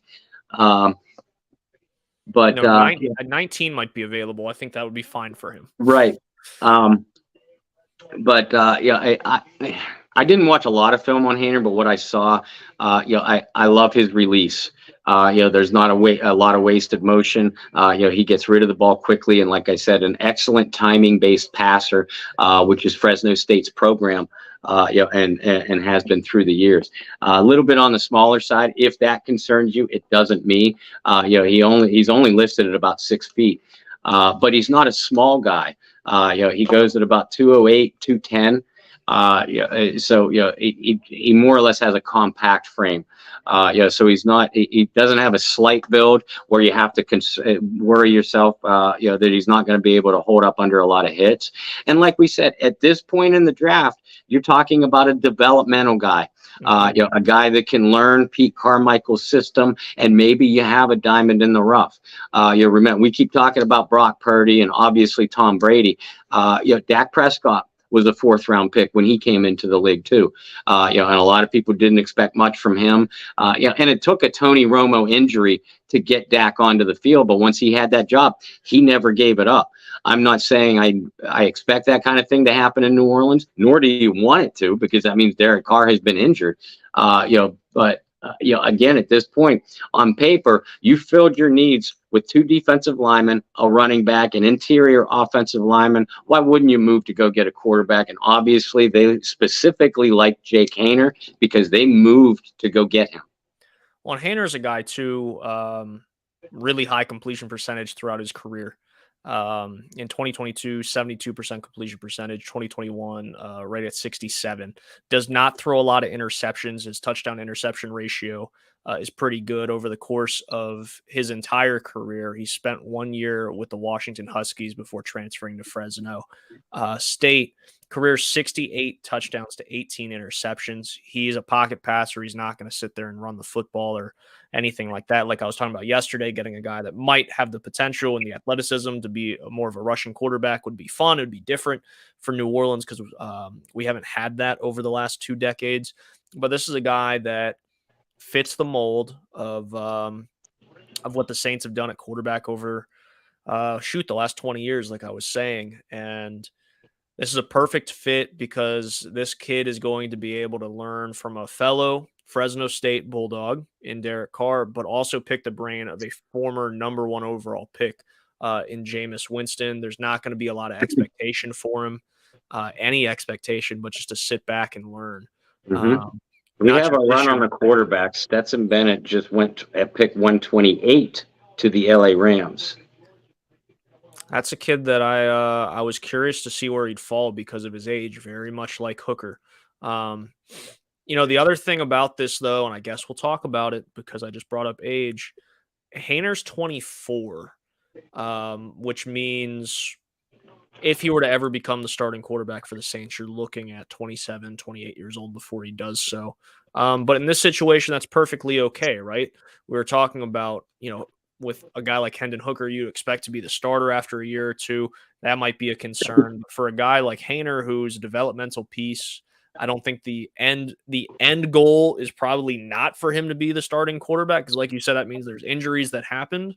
But this is a great pick for a guy to see what he could become. Get him in the building and see what happens. And the Saints have been known to do that over the years. I mean, even Ian Book a couple years ago was another 4th-round pick, quarterback that fit the mold, and it just didn't work. It's not what Dennis Allen wanted at quarterback. It might have been more of something that Sean wanted at quarterback. And Ian Book's now in Philly, backing up Jalen Hurts. So I think anytime you get to around really day 3, quarterback should be an option for any team that needs the depth at the position. And the Saints, like you said, still hold on to the 5th-round pick. So they're not done. They're still trying to make moves and grab some valuable pieces. And I think that had to be a part of the negotiation to trade up back into the 4th round. Is maybe they wanted to hold on to 5. What's it going to take to where we don't have to give up our fifth round pick this year? So they trade a 4th next year. Yeah, and because of that, it's clear that there are still prospects, probably several prospects on the still on the board that the Saints like. To your point, New Orleans still has a 5th-round pick, 146 overall, and their 7th-round pick, 257. One of the final picks in the draft. But the fact that they were insistent enough to hold on to this year's 5th-round pick, tells me that there are still at least a handful of players that they like on this board. Absolutely. Bob, I'm going to run on my break for a moment, fill up on coffee once again. I'll leave you with these wonderful folks. And I did tell them, so we'll reiterate now that we're both back on screen while you were gone, is following the Saints' 5th-round selection, given trades can happen. Following the 5th-round selection, Bob and I are going to take a well-deserved nap or give fur children, and in Bob's case, actual life children, some attention as well. So that'll be coming up after the Saints' 5th round selection. But Bob, I'll leave you with them for just a moment. Speaking of fur babies, but Brendan had mentioned the last Saints draft pick at quarterback was Ian Book a couple of years ago, and that also came in the 4th round. Comparing the two prospects, Jake Haener and Ian Book, I didn't personally care for Book's mechanics coming out of college. He had good athleticism. He was a gamer for sure. He didn't get flustered by pressure, similar to what we said about Haener. But Haener is a much better pure passer coming out of college than what Ian Book was. And even at the time, we called Ian Book a developmental passer. Now I'd slightly tweak that term with Jake Haener. I'd call him a developmental quarterback. He's already a good passer, has a fine release. Go check out his film if you can get a hold of it. His mechanics are terrific. He has a quick release, doesn't get flustered by pressure, yet can move around very well. He doesn't have option quarterback type of athleticism. You're not going to design a lot of runs for him out of the pocket or via direct snap. But he does have the escapability to move away from pressure, make plays out inside the pocket or on the run, or even tuck the ball under and pick up a key first down if a situation calls for it. He started a lot of games at Fresno State, like Ian Book did at Notre Dame. So he comes in with that experience. Again, not just a quarterback, but the Saints don't often draft collegiate players with only 1 year of college experience. They oftentimes do have multiple seasons starting experience under their belt. So Haener certainly fills that role. And again, we're not talking about the New Orleans Saints making this pick with the idea that we're going to groom Jake Haener to be our starter. No, you don't do that with any position in the 4th round, let alone a 4th round pick. The Saints have their quarterback in Derek Carr. Haener is purely let's see what we can get out of him type of pick.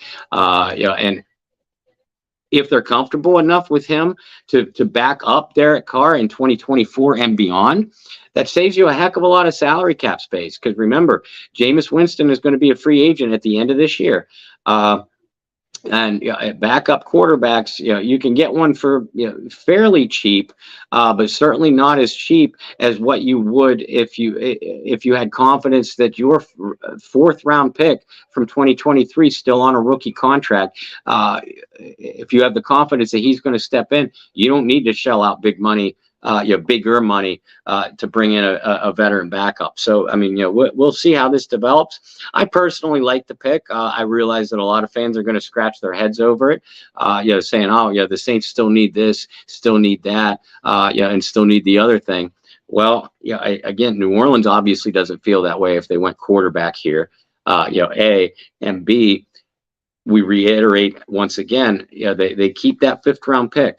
So, that tells you that they were willing to sacrifice a future draft pick to move up and get Jake Haener, because there are at least enough prospects on the board where they feel pretty strongly they can still get one at pick number 146 of the 5th round.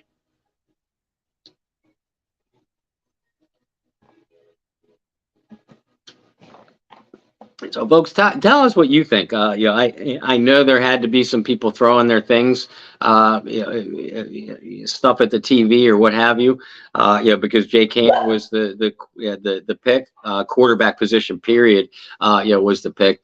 I do want to hear your thoughts. And remember, you can go back. I don't have a scouting piece that I did on Jake Haener. Like I said before, I only watched a little bit of film on him and some of the other quarterbacks that are going to be coming off the board in day 3. But you can check out our other prospects that we did. At Saints News on Twitter, Saints News Network on Facebook, or SI.com, where we do all the New Orleans Saints coverage for Sports Illustrated. through the Fan Nation website. So not only check those out for our pre-draft write-ups, but we are going to do post-draft pick analysis. John Hendricks and Ross Jackson have already started that. I'll start my post-draft analysis later today through Sunday, and definitely into the upcoming week. And we do have a trade. Detroit Lions have traded running back DeAndre Swift to the Philadelphia Eagles. For a late round selection in return.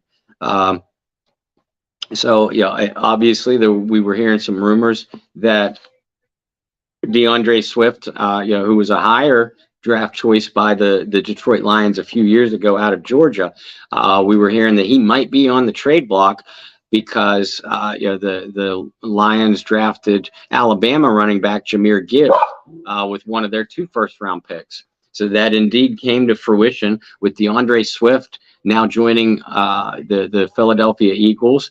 Jalen Hurts and that explosive offense. The Eagles lost, as Brendan pointed out earlier, the Eagles lost talented running back Miles Sanders, but did pick up a talented but often injured former Seattle Seahawks running back Rashad Penny. So now DeAndre Swift can add some rushing productivity, and some receiving productivity. He's an accomplished receiver as well. So the Eagles have a big move there. The Cincinnati Bengals are now making the next selection at pick number 131. We are still in the 4th round, ladies and gentlemen.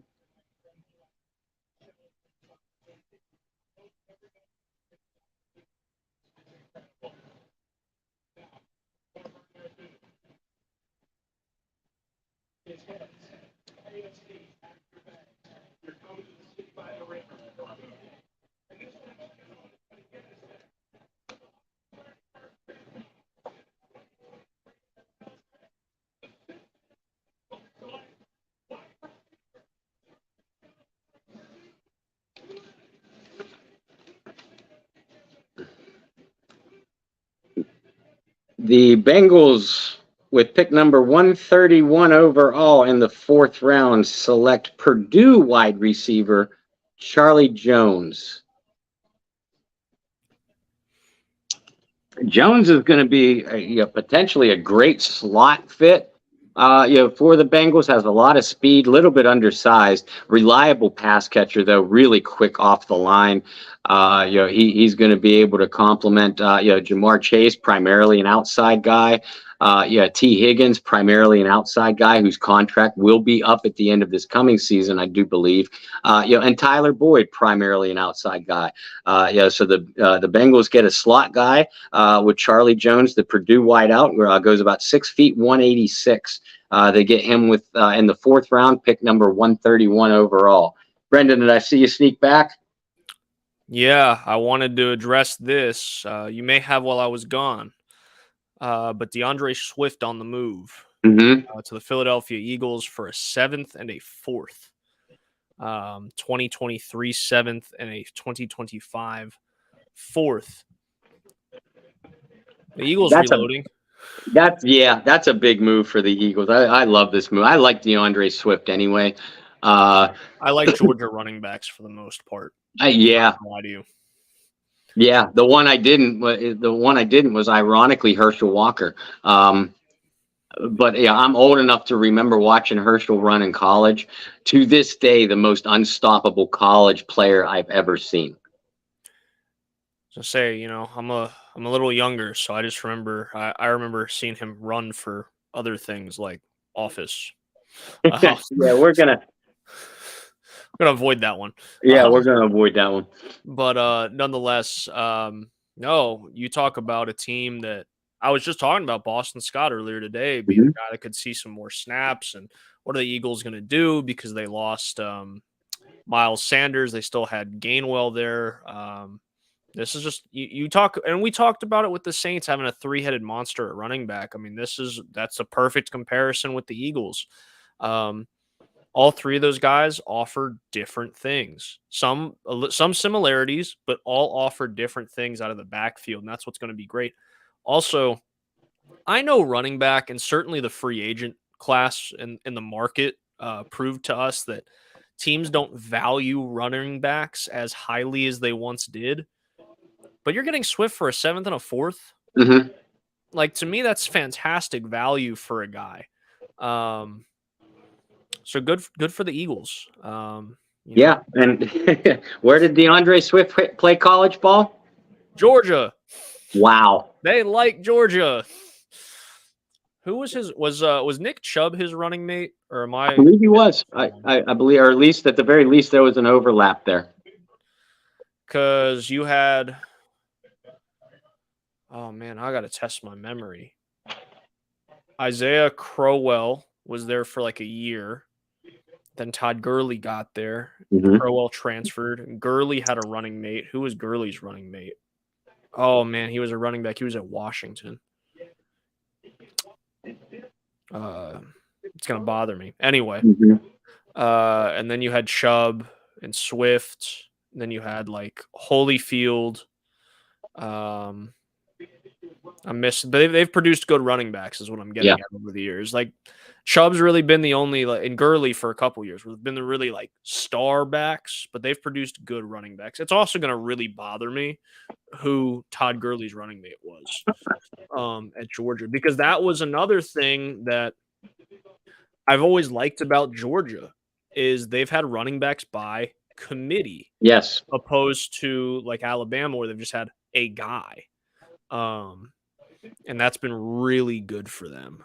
I mean, you got with Georgia, you can go all the way back. We mentioned Herschel Walker, but you can go all the way back to the mid '90s and early 2000s. Terrell Davis, Georgia. Noshawn Moreno, Georgia. Robert Edwards, Patriots, really, really good running back until he blew out his knee. At a Pro Bowl flag football game in the sand. That wrecked Robert Edwards' career.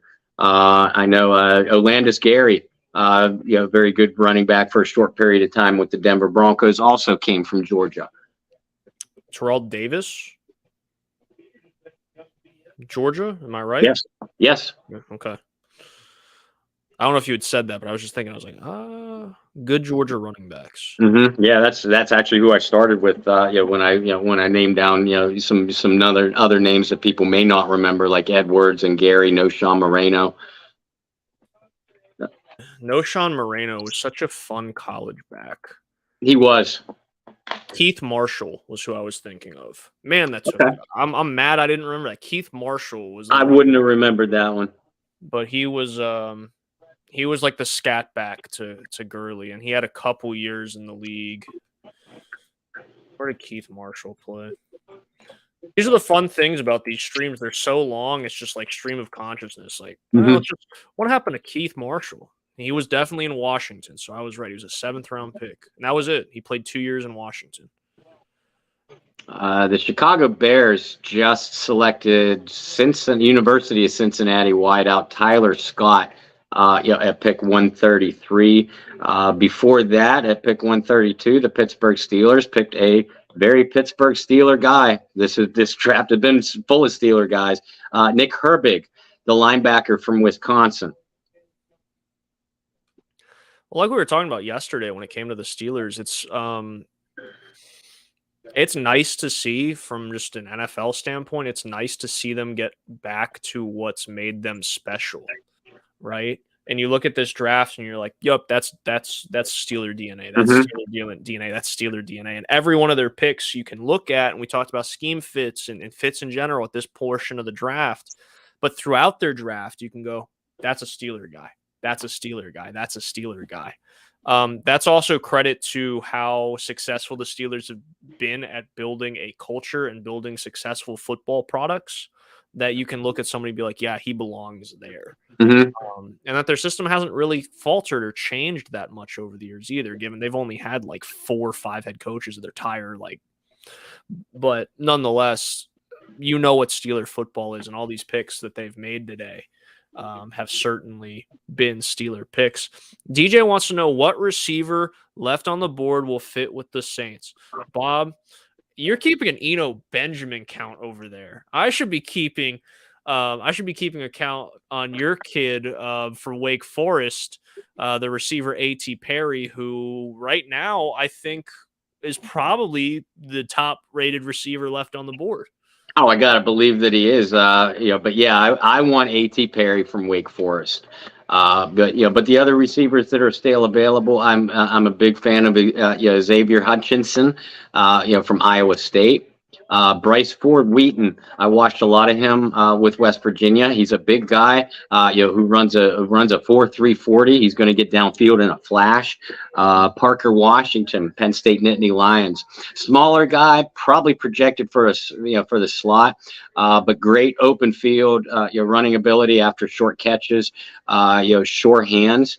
Rakeem Jarrett from Maryland, another smaller guy that probably projects for a slot, but terrific open field running ability. Staying with the Terrapins, Dante Demas, big monstrous size. He looks and plays like Juwan Johnson did, kind of.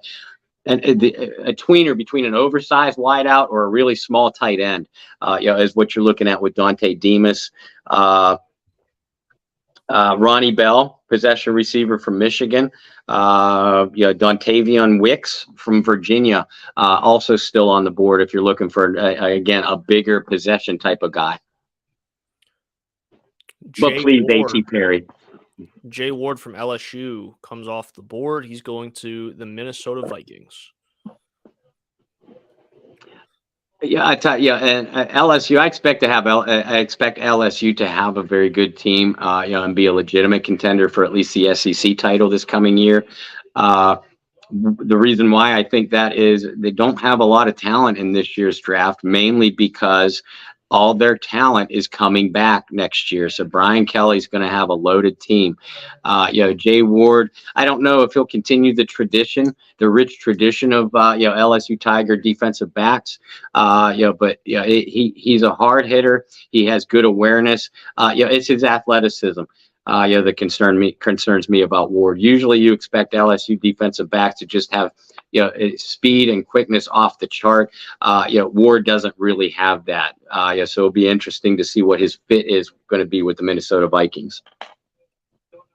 As we start to conclude round number 4, Saints have been very active, Bob. Throughout the draft, and from what we've heard, even before the 2 trades in the 4th round happened, that they were calling and trying to make some moves. I'll let you make a prediction with rounds 5, 6, and 7 still to come. Do the Saints make any more moves today? Yeah, I think they do. I would be surprised if they remained at pick 257 in the 7th. It's clear that they wanted to keep that 5th round pick. So that the only direction that 5th round pick goes, 146 overall, is up. If they see somebody like they did with Jake Haener, a few moments ago, they see somebody in the very top part of the 5th round. Maybe we see the 5th and the 7th package to move up. I think it's more likely that they stand pat in the 5th round and maybe take that 7th round pick with a future 7th round pick, and move up to maybe the late portions of the 6th or early portions of the 7th to wrap up their draft. That's how I see it unfolding. Well, only about 10 picks away from the New Orleans Saints 5th round selection. Bob, still, there's a lot of names on this list outside of receiver that the Saints could certainly look. And outside of your guy, is there anyone on this list that stands out as, that's a New Orleans Saints type of player? And I know they drafted a running back, but we've now reached the level of the draft where it surprises me a lot that Israel Abanikanda from Pitt is still on the board.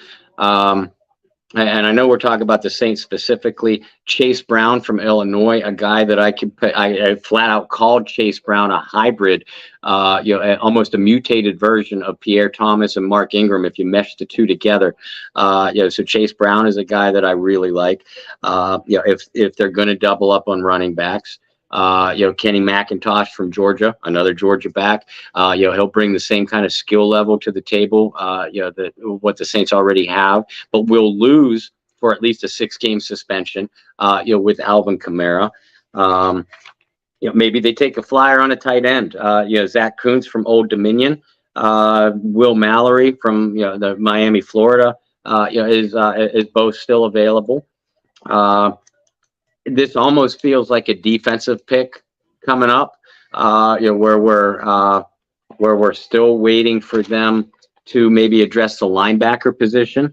A couple of downhill run stopping guys like Ventrell Miller, Jeremy Banks, Noah Sewell, undersized guy with great awareness, linebacker Shaka Howard, from Duke. I'd still like to see them address the safety position. Rashad Torrance from Florida, Jamie Robinson from Florida State still there, Christopher Smith from Georgia, still on the board, as well as a couple of other guys. Ronnie Hickman, the safety from Ohio State, if they're going to keep that Buckeyes train rolling. Those are just a few of the names that are jumping out to me right now. Looking at how the board has fell, one name that has slipped quite a bit, and we've talked about a few times, is Henry Tutu. What sticks out about him and why he may have slipped here into the 5th round? Alabama linebackers don't, and I'm not sure why this is, but Alabama off-ball linebackers don't traditionally translate to success at the NFL. And we've seen a few high picks from the Crimson Tide at that position, flame out relatively. Reuben Foster is one that comes to mind, but there's a few others, that flame out relatively quickly in the NFL. They disappoint. Mainly because, and again, I'm not saying this about Tutu, but I have kind of seen it on film. Bama off-ball linebackers, they don't seem to be real instinctive. They seem to be very robotic within their system. Now, their system at the collegiate level, it works very well. But the individuals, once they get up, to the NFL level, Bama off-ball linebackers, don't traditionally have a big productive career in the NFL. So, maybe Henry Tutu, is carrying that stigma a little bit. And like I said, the limited film that I did see on Henry, it's easy to see all those other athletes that Bama churns out along the edge and along the defensive line. It's obviously easy to see them flying around the ball. Tutu, I don't see him making a lot of plays by himself. So, that kind of makes me question his natural instinctive ability. Well, there you have it. 10 picks away from the New Orleans Saints 5th round selection. Bob saying it might be a defensive pick. There's a couple receivers that I think would make a lot of sense here. I want to get caught up on a couple picks that have happened while we've been chatting. The most notable one, Aiden O'Connell, the quarterback from Purdue, going with the last pick of round 4 to the Las Vegas Raiders.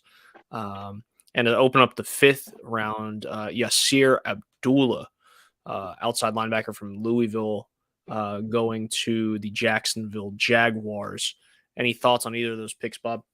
Not particularly. I like Aiden O'Connell, as a passer. We talked to Jim Everett. We're good friends with Jim Everett, a Purdue alum and someone who still follows the program very closely. I was a little bit surprised that the quarterback that Jim, like the later round quarterback that Jim likes, was Tanner McKee from Stanford. I expected him to give a more glowing praise about Aiden O'Connell, than what he actually did. Because the player that I see, tough kid, a bigger pocket presence, has good arm accuracy, but not great athleticism. Which of course most teams prefer in their quarterbacks, is the athletic ability to escape and make plays with his legs. You're not going to get that out of Aiden O'Connell. but he's a smart kid. Like I said, looks like he can read defenses and process what's going on around him very well and very quickly. So we'll see how that translates to the Vegas Raiders, and Josh McDaniels' system. The Vegas Raiders still have question marks, certainly at quarterback. Some of them may be answered there, but at this point in the draft, you just never know. You never know what's going to happen at some of those positions. Vegas has a lot of interesting choices over not just this offseason that they've already made, but in the next few off seasons with what they're going to do. Josh Jacobs, we talked about a little bit yesterday, franchise tagged. Is he going to be there long term? Who's the quarterback of the future? That's a really expensive stadium to not have some answers that you would really like. That's a huge stadium. When you fly into Vegas, it's you can see it from 100,000 miles away. I know it's an exaggeration, but it's a giant building. It looks like a spaceship. I know you guys already know that. Washington Commanders on the clock. The pick is in. Commanders, another team that could certainly use a quarterback. We'll see if they take a flyer on one here in round 5. Do you believe Ron Rivera when he says that Matt Corral is his quarterback? No.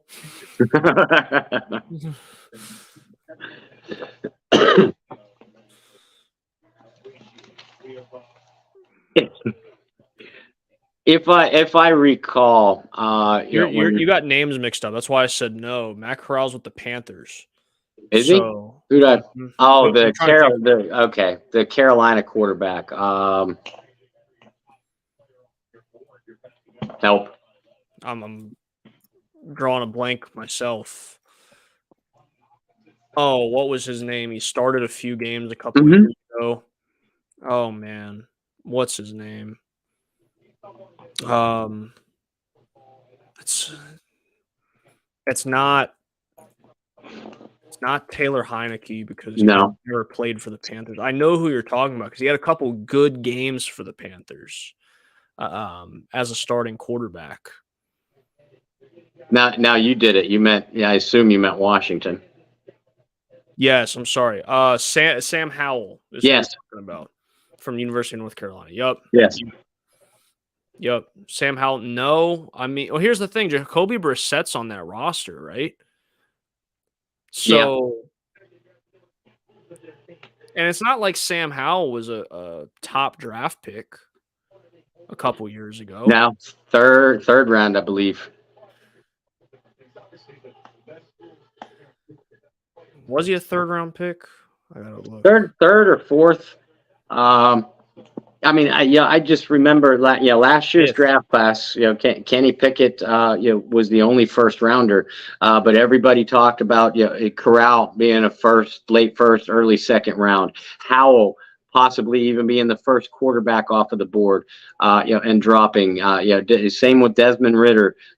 Same with Malik Willis. None of those guys went, other than Pickett. None of those guys went where a lot of the national projections had them going. We go back. Jake Fromm's on that roster too. We talked about him yesterday. Yeah, we did. But I think he was a 5th round pick, by the way. But I look at a guy like Sam Howell, and even in college, there's nothing on the tape that jumps off the board at you. Like decent decision maker, decent arm strength. Like to me, it seems more like a bridge quarterback. But Ron Rivera has historically, even in Carolina, when he had backups for Cam Newton, I mean, that's what Howell reminds me of, is more of a Ron Rivera prototype as a long-term backup option than a starting option.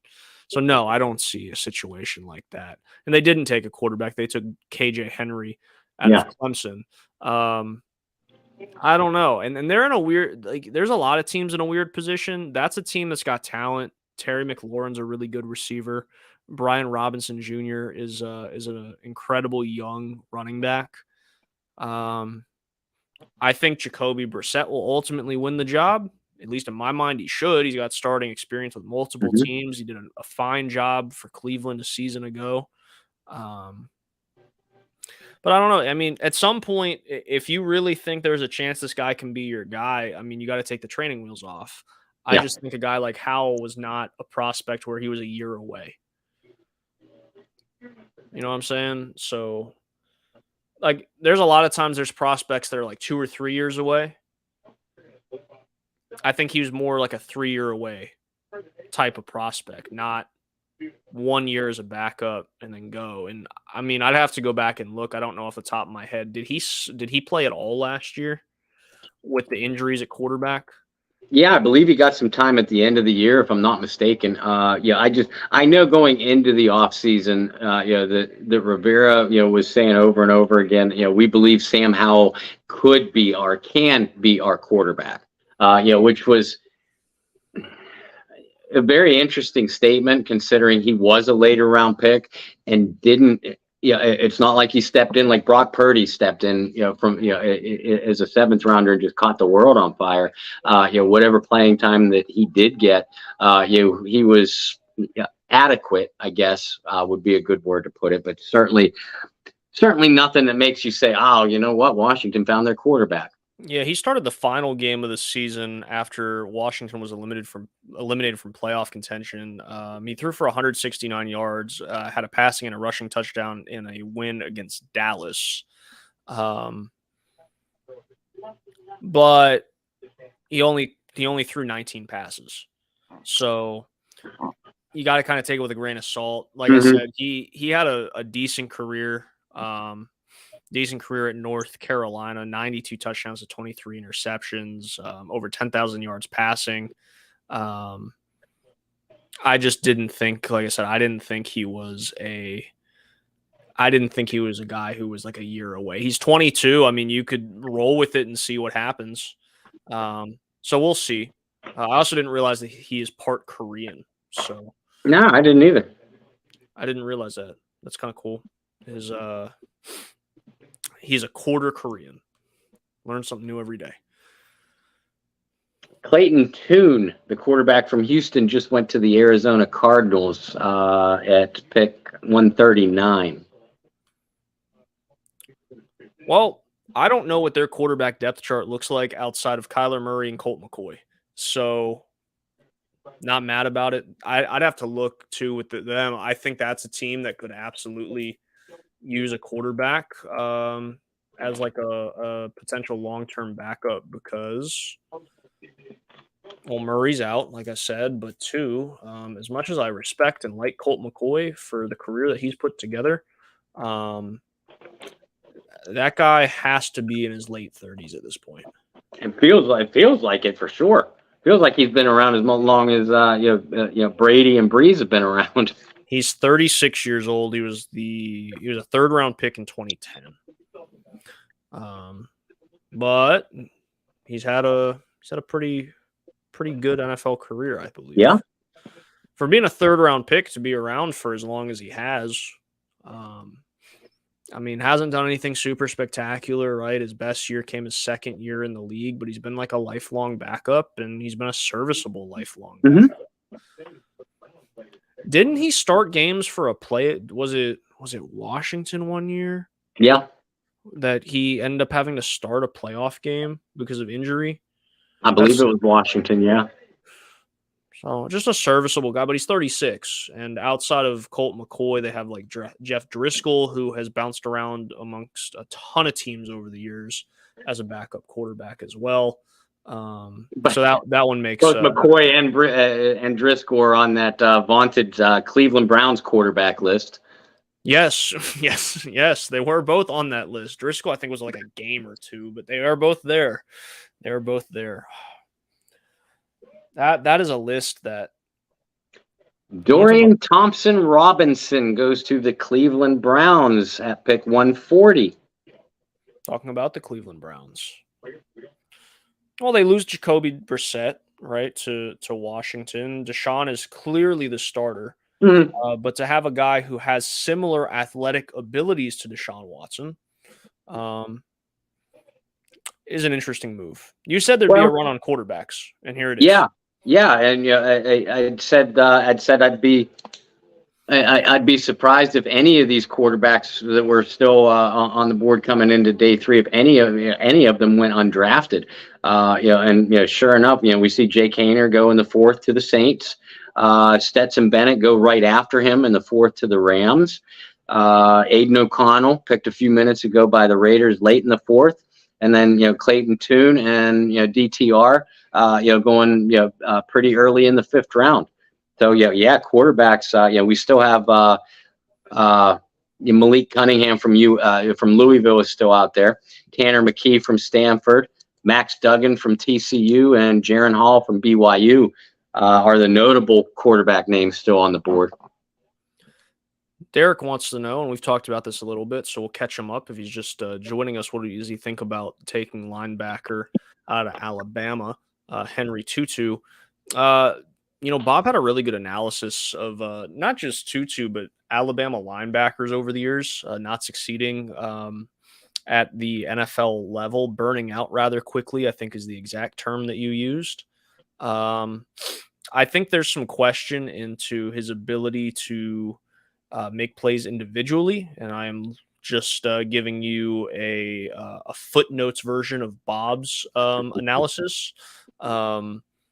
Because when you play for a team like Alabama, all the other playmakers around you may even cover up some of your imperfections at linebacker. And it's hard to get a true read on where he is in certain aspects because of the talent he was playing with.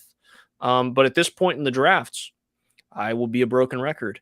If he's the highest guy on your board when you pick and you feel like you've addressed all your needs, and even at this point, even if you haven't addressed all your needs, you're not going to draft a guy in round 5 that's going to make an immediate impact. So if you feel like he's the highest rated guy on your board and he fits your scheme well, go for it. If not, look somewhere else. Bob has mentioned there's a couple receivers, big body receivers you could take, and because of some of the depth that you have, they could potentially grow into being something a little bit more. I think that would be an interesting way for the Saints to go. But again, the Saints didn't sacrifice their 5th round pick when they traded up in the 4th round to take a quarterback. So obviously there are multiple guys on this board that the Saints still really like. And with that, especially because they're not being aggressive now and they're kind of waiting for it to fall to them, the board's falling whatever way the Saints want the board to fall. Yeah, it truly is. I mean, people keep asking us, we keep asking each other, hey, what would you grade this draft overall? What would you grade this pick? You got to believe, and the Saints, just like any other team, they'd never say anything different publicly. But you got to believe that the Saints truly believe that they have an A or an A plus draft. They got their defensive tackle without trading up. They got a defensive end, All-American defensive end, without trading up. They got a running back to fill an underrated need there. They did it without trading up. They moved up to target the best lineman they felt was still on the board to open up the 4th round and open up day 3. And they moved up to get a quarterback, a developmental quarterback, without giving up both of their 5th round picks. So in their mind, you got to believe that the Dennis Allen, Mickey Loomis, Jeff Ireland, believe that they have an A plus draft.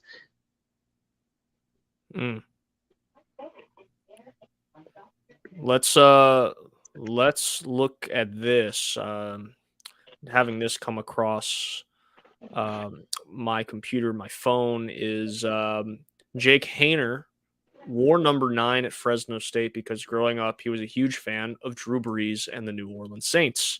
He got to work with Brees in the past, and Haener also worked with Ronald Curry at the Senior Bowl. Yes. So some inside information on why that pick may have happened, but pretty neat that a guy who grew up idolizing Drew Brees and rooting for the New Orleans Saints ends up being a quarterback. for the New Orleans Saints. The Minnesota Vikings pick to happen here shortly. Jacqueline Roy, the defensive tackle from LSU. So you LSU Tiger fans, you get another one of your players off the board.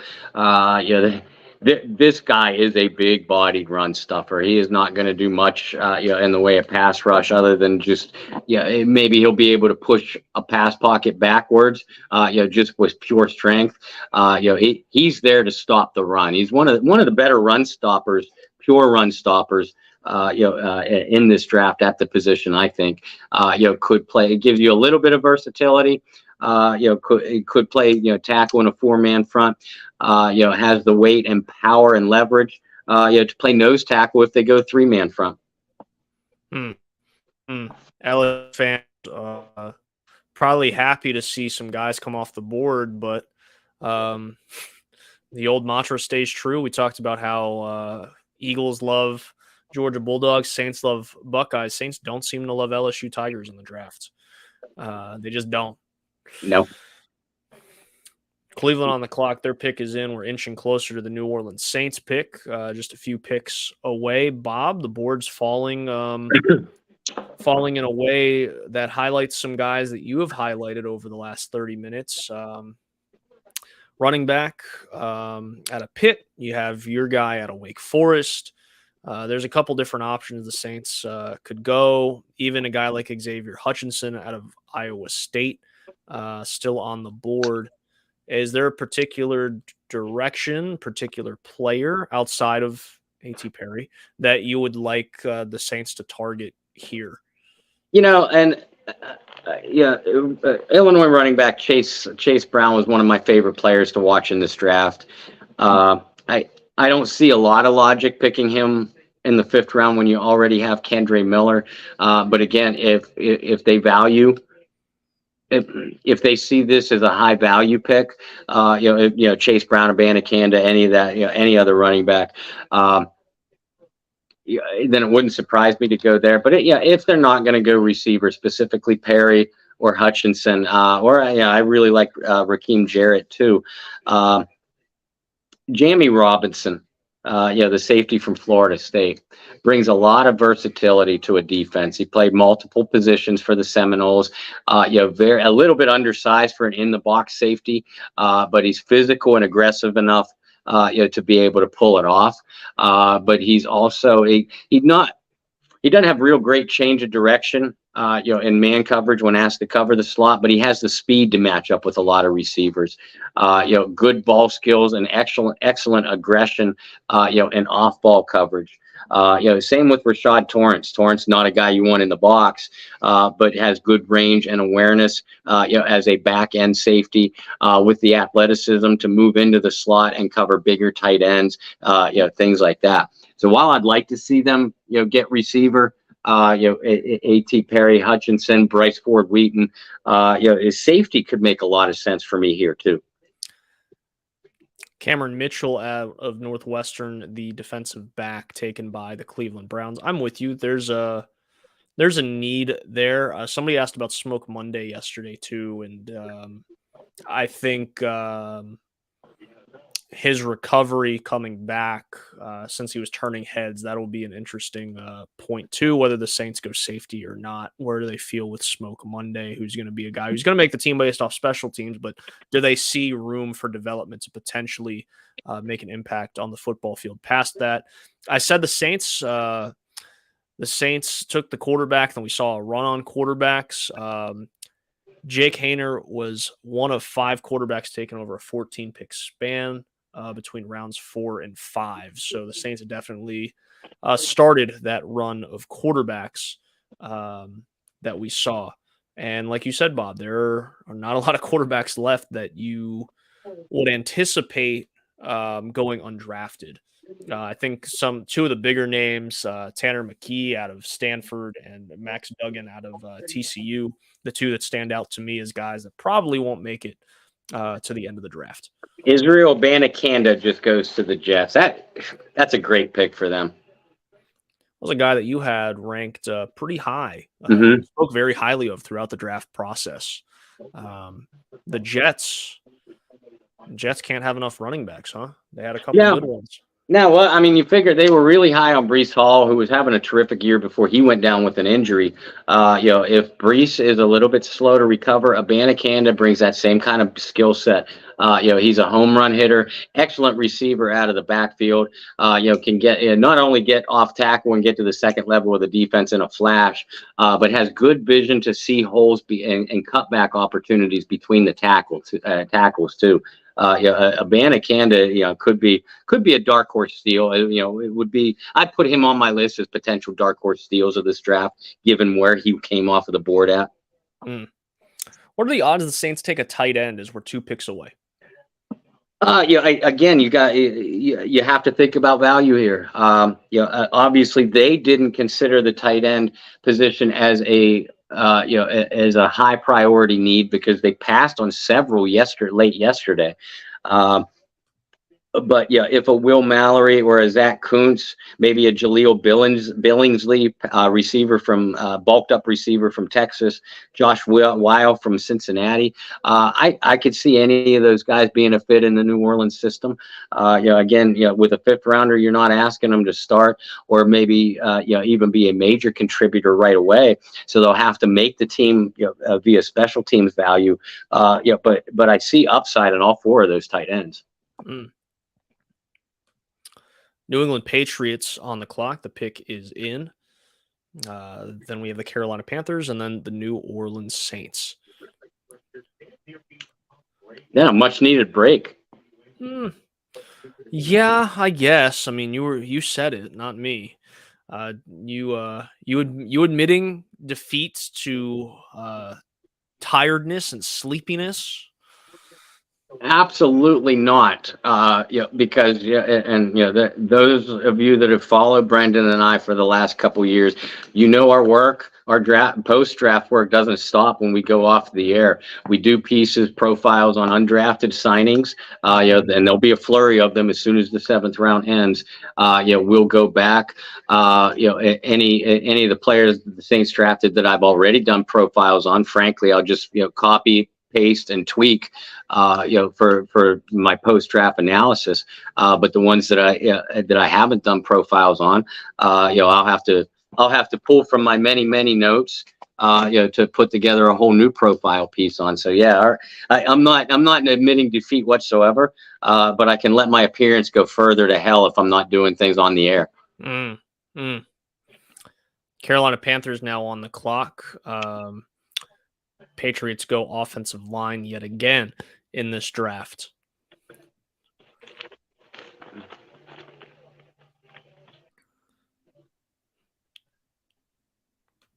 It seems like the Patriots every single year in day 3, they do this with either offensive line or defensive front 7 players. It's called, I call it the shotgun approach, but it's basically, let's throw this pasta on against the wall and see what sticks. Yeah. Well, they have a big question at quarterback, and who it's going to be moving forward. Mac Jones was a guy that the Saints were really high on at one point too, specifically Sean Payton. But nonetheless, we've said it a million times. You got to protect whoever that quarterback is. And they're looking to see what happens. The Panthers pick is now in.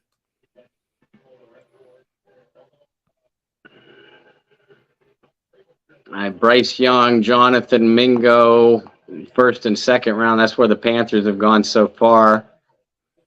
Oregon edge rusher DJ Johnson, guard Chandler Savala today. I love the offseason that the Panthers have had. I mean, anytime you get a potential franchise signal caller, and I love Bryce Young as a player, you gotta love your draft. They've done a good job. And that they put pieces around him in the offseason. They revamped a little bit of that defense as well. They're going to be getting some guys healthy, like a guy like J.C. Horn, who played part of the season last year. But getting those guys to complete health is going to be a big deal for Carolina. Yeah, it absolutely is, and yeah, I love the head coach choice, an offensive guy. Which if you're a quarterback coming to a franchise, you gotta love that.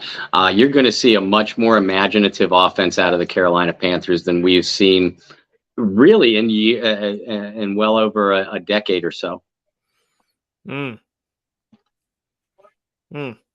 I'm going to be curious because Cam Newton had a short list of guys he would like to back up. Bryce Young was on that list. Would the Panthers consider bringing Cam Newton back again to mentor Bryce Young and be a part of that quarterback room? They take Jamie Robinson out of Florida State. The Panthers do a safety. Yeah. So the Saints on the clock with your boy A.T. Perry still on the board. Some safeties on the board as well. Handful of tight ends that might be decent value here. But like we said, and we'll say it again, the fact that they didn't trade this pick away to trade up to grab a quarterback tells me that there were multiple guys on the board that they would have really liked at this position. So we'll have to see where the Saints decide to go. Yeah, and the pick of Robinson might trigger a run in safeties now. You still have we mentioned Rashad Torrance, Christopher Smith from Georgia, Antonio Johnson from Texas A&M was a guy a lot of people expected to come off the board in day 2. J.L. Skinner from Boise State, same thing, fringe late day 2, early day 3. Trey Dean, running mate at Florida. Ronnie Hickman, Ohio State, he's there for the Saints, folks.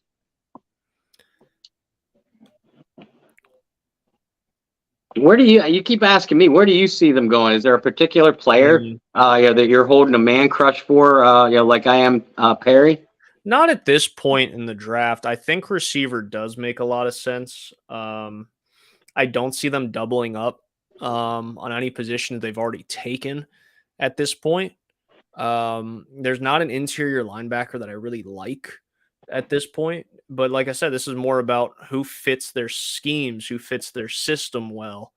And I don't want to piggyback off you, but in this case, I'm going to have to. I think taking a bigger receiver makes some sense right here, unless there is maybe a defensive tackle you really like and you just want to bolster that line depth a little bit more. Like I said, I don't see them doing it, but that's a way I could see the Saints going. So that's where I would be for New Orleans at this point. I don't really have a man crush anybody at this point in the draft, though. And honestly, it's kind of hard to have man crushes at this point in the draft because there are so many names and so many guys that have been gone. You have a couple guys that have slipped, certainly, but nobody that I've had my eye on for a long time by any means. Well, I mean, it's easy. It was easy for me to develop, especially on the offensive side, where I was asked, to concentrate a little bit more this year. That I watched a lot of these guys on film. I watched 3 or 4 whole games, with a lot of these players, and that's how I came to that's how you develop. I'm not going to say personal feelings, but more.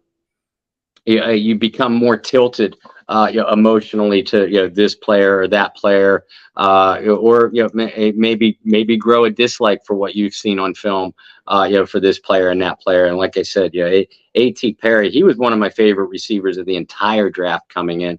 I wouldn't have been upset if the Saints spent a 2nd or 3rd round pick on either Perry or Cedric Tillman, like I talked about the Tennessee kid last night. So. I mean that's just where I am, and that explains my outlook.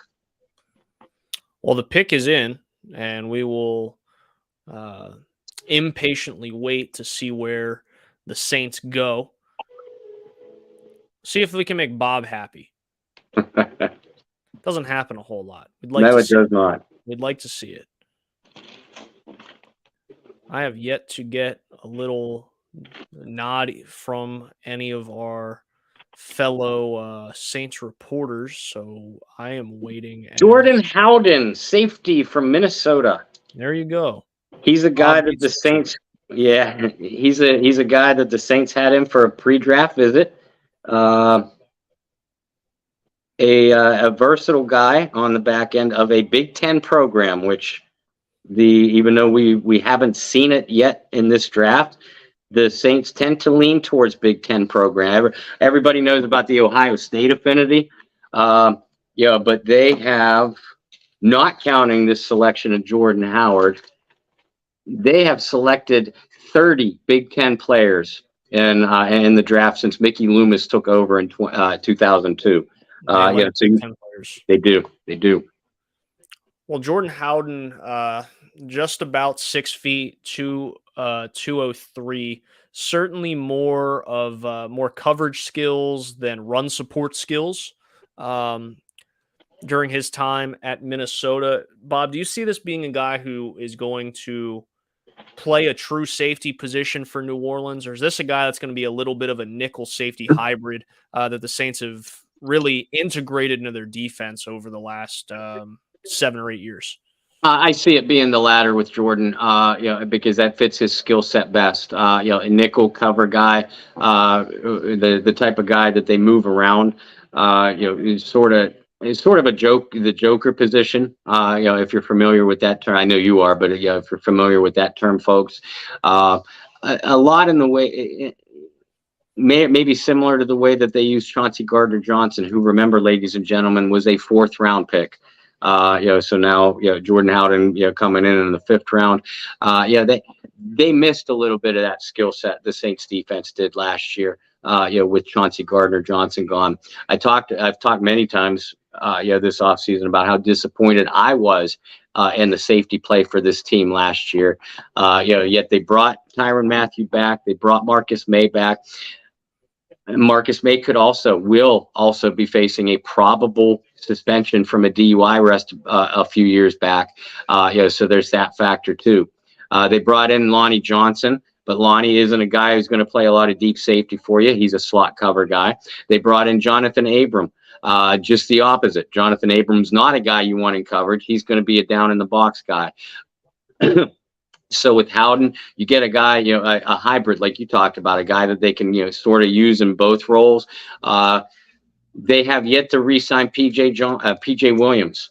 So that's a role that PJ Williams has played too. Able to play deep safety, but more suited towards a matchup coverage off ball role. They liked Howden a lot, obviously. By meeting with him, several times through the Senior Bowl process as well.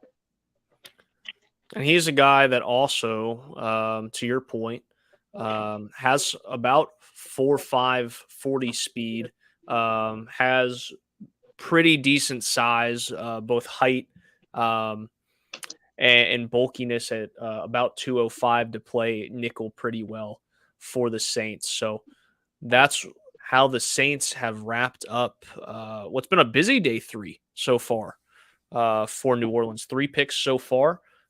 Day number 3, the Saints have 2 picks left in round 7. Bob and I will be hanging close to our devices because I think you and I both have a feeling that there may not be any 7th round picks, or there may be a 6th and a 7th, but certainly the betting odds have it the Saints will probably not use both 7th round picks. They already have it. Remember, they traded one on the way. Right. So they have one. They have one left. See, So that's why you're the one saying that you're tired. I'm the one who can't even remember what trades went down.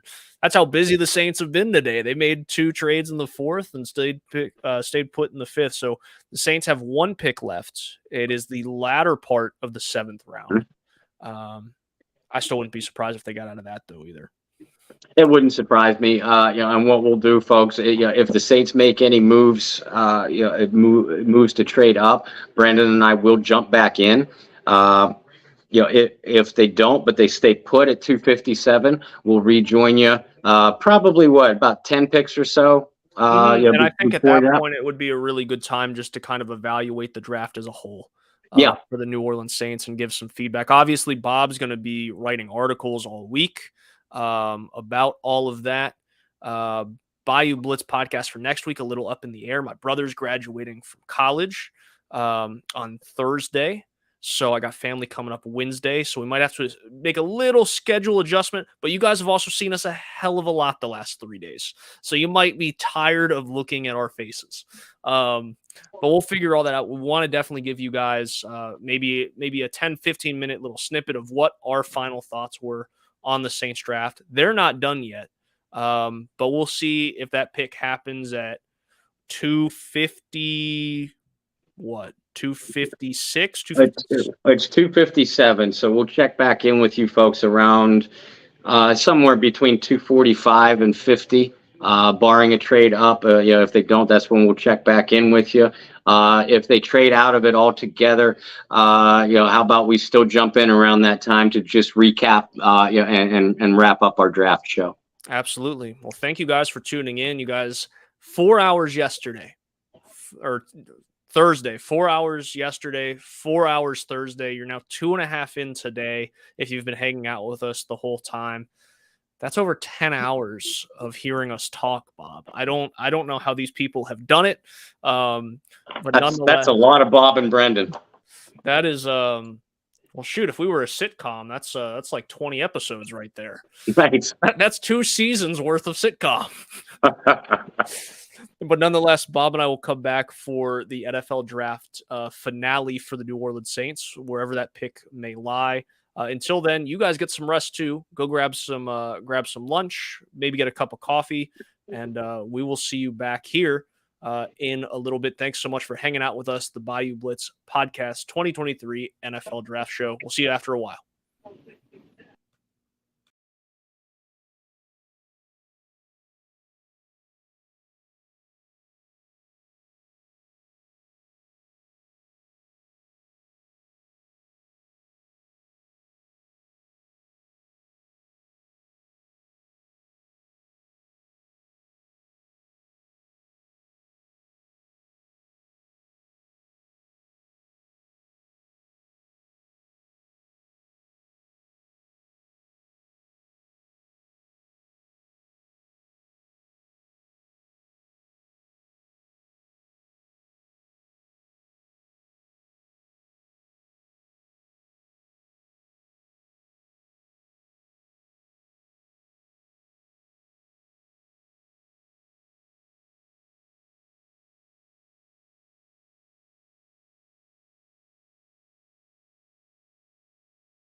And it looks like the Saints have traded back here into the 6th round. Get some compensation for you guys. The Saints have traded Adam Troutman to the Broncos. That is the news. Adam Troutman and a 7th rounder for the Broncos, 196th pick. So the Saints, this will be their final pick of the draft, but they are including Adam Troutman in the trade. So the Saints back on the clock. I'm sure we'll get Bob here shortly.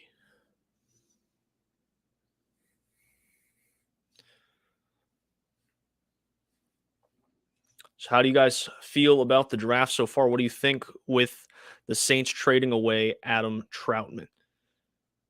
And the pick is in.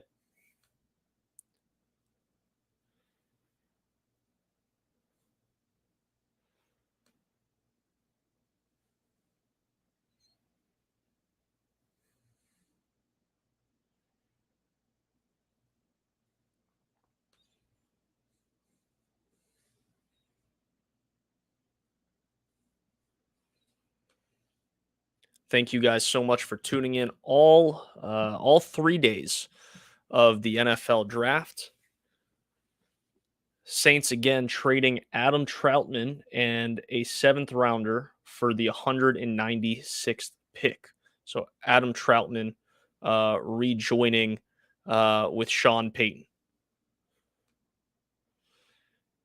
Oh, Bob's going to be so happy. The New Orleans Saints select A.T. Perry, wide receiver out of Wake Forest, a guy that Bob has talked about all draft long, and we're waiting for him to get back onto the stream. Again, the Saints trading a 7th round pick and Adam Troutman to the Denver Broncos in order to select A.T. Perry with the 195th overall pick. There's our friend Bob Rose. Bob, are you happy, my good friend? Have you seen the pick? Hi. Yeah, I have. Did you update our viewers? I did. So it is Adam Troutman and a 7th round pick to the Denver Broncos for pick 195, where they select your guy. You've been waiting all day to see him be his name called to New Orleans. A.T. Perry from Wake Forest going to New Orleans. I think the shocking part of that, Bob, more than anything, is trading away Adam Troutman without drafting his replacement. Yeah, I love the A.T. Perry pick. Been calling for it since the 3rd round, and I'm not surprised they moved on from Troutman. I'm not surprised Sean Payton is the one taking him. Sean Payton drafted him. Sean Payton traded 4 picks to draft him. Back in that, can we safely call the 2020 draft a disaster now? Sure. Okay. Just to make you happy, why not? It hasn't been a good one by any means, right? No. Back now. No, I mean the light came on a little bit for Cesar Ruiz, the number 1 pick. But we don't know what's going to happen with his contract situation, whether he's going to remain a New Orleans Saint after this year. Right. But back to Troutman. Coming into this draft, we were talking about the possibility of the Saints drafting a tight end anyway, because of the inconsistencies of Adam Troutman's blocking and the fact that he offered absolutely nothing as a receiver. Now, who did offer a lot as a receiver was Juwan Johnson, who led the team in touchdown passes, and was 3rd on the team in both receptions and receiving yards. But Juwan is just a bulked up receiver. He's a good blocker on the outside, but not much of an inline blocker at this point. And like you said, they don't have anybody else on the roster. They bypassed several tight ends in free agency, not just this year, but last year. But that does raise the question. They brought in Foster Moreau for an off-season workout. Luckily, the medicals revealed that Moreau had an early stage of cancer, very treatable, and there have been rumors since that the Saints might end up signing Moreau And keeping him on the non-football injury list is probably what it would amount to until he's healthy. But we don't know when that would be. Foster Moreau, if healthy, when healthy, would check off both boxes. A big receiving tight end down the middle of the field, who's a solid inline blocker. So does this move tell you, Brendan, that maybe Foster Moreau is closer to playing than what a lot of us assumed? That could be it. I also was thinking, Lucas Krull might have impressed enough during his small sample size. And the other thing that you have to consider too is with some of the tight ends still on the board, the Saints make another move to go back and get a guy like Zach Kuntz out of Old Dominion. Yeah. Pair him with a teammate that was already drafted by the New Orleans Saints. Is there any other guys that the Saints might like in this draft as we get towards the end for a guy that could be a little bit of a project piece, and then free agency as well? And that's something you and I have talked about a lot is, positions that haven't been addressed. Are there free agents that the Saints are just looking at and potentially waiting till after the draft to address? I think linebacker is definitely one of those at this point. But there are certainly some guys that are still available, right? I'd have to go back and look through. I'm trying to look through real quick the tight ends that are left. There's not a lot. But that could be a potential for New Orleans as well. But I think, honestly, when it comes to Foster Moreau, you're looking at what, 6 to 8 weeks that the Saints wouldn't have him if he goes on to the non-football injury. If they sign him one and then bring him onto the non-football injury list, can you get away for 6 to 8 weeks with just Juwan Johnson and Lucas Krull? I don't think so. I think there's got to be another move that's going to happen, more for depth than anything, right? Mm-hmm. It's not so much that you're going to bring a guy in that's going to really compete. It's going to be more of a can we kind of fill the gap type of a thing. That's why I say maybe the Saints like one of these tight ends late. Obviously, we'll see what they do with undrafted free agency because they are always some of the best, if not the best team in the league in pulling from undrafted free agent talent. Or maybe there's another tight end in free agency, maybe a familiar face, a tight end that could come in and be serviceable for a couple of games, but understand that that's the role they're going to be playing.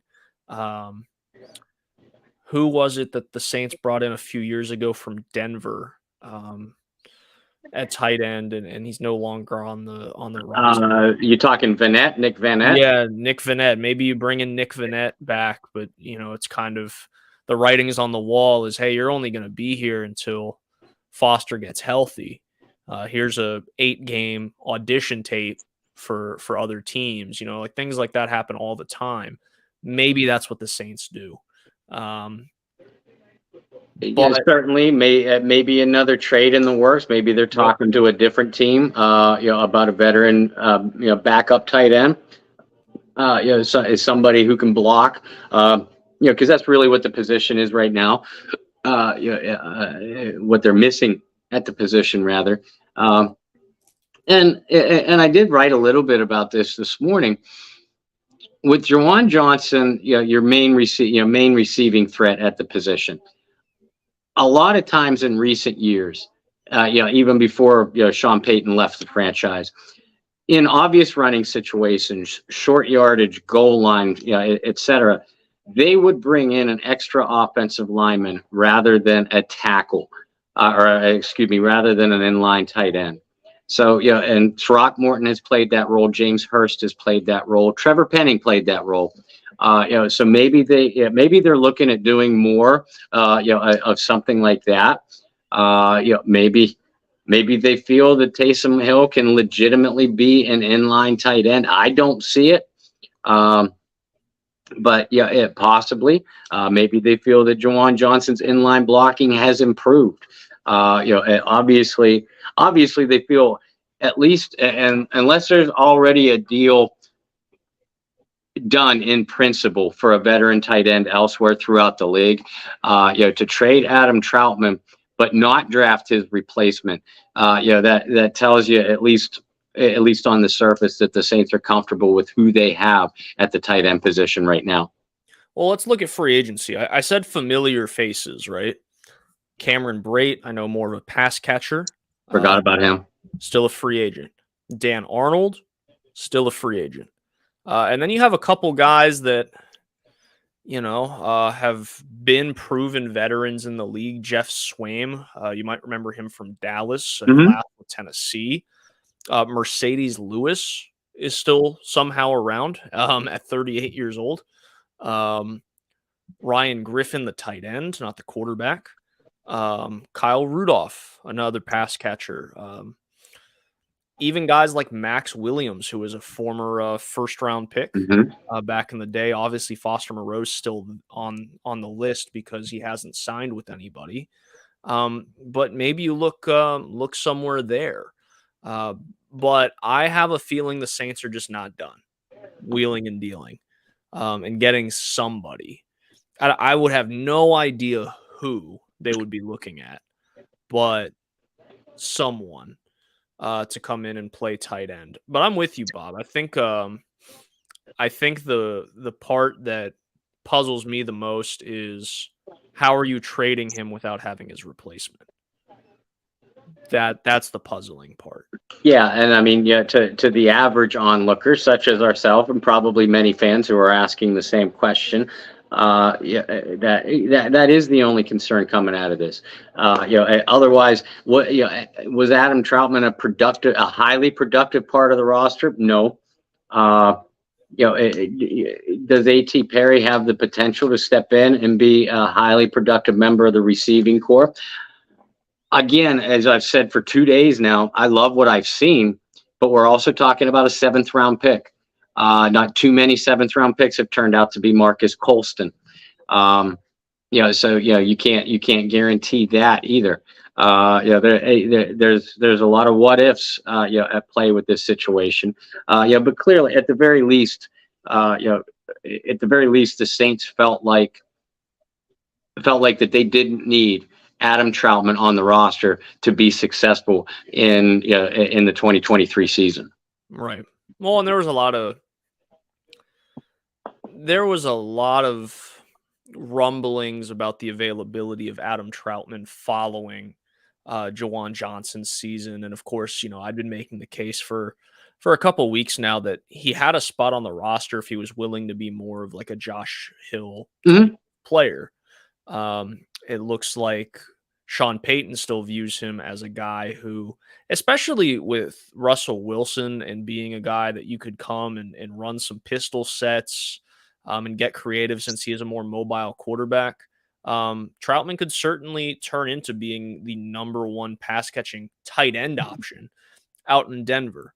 But that might suit him better where it isn't in like New Orleans, where there's always this Jimmy Graham comparison where you're going to split out wide. You're truly going to be an inline blocker, first and foremost, with the ability to go catch the football and put together seasons of 400 or 500 yards receiving as the number one option.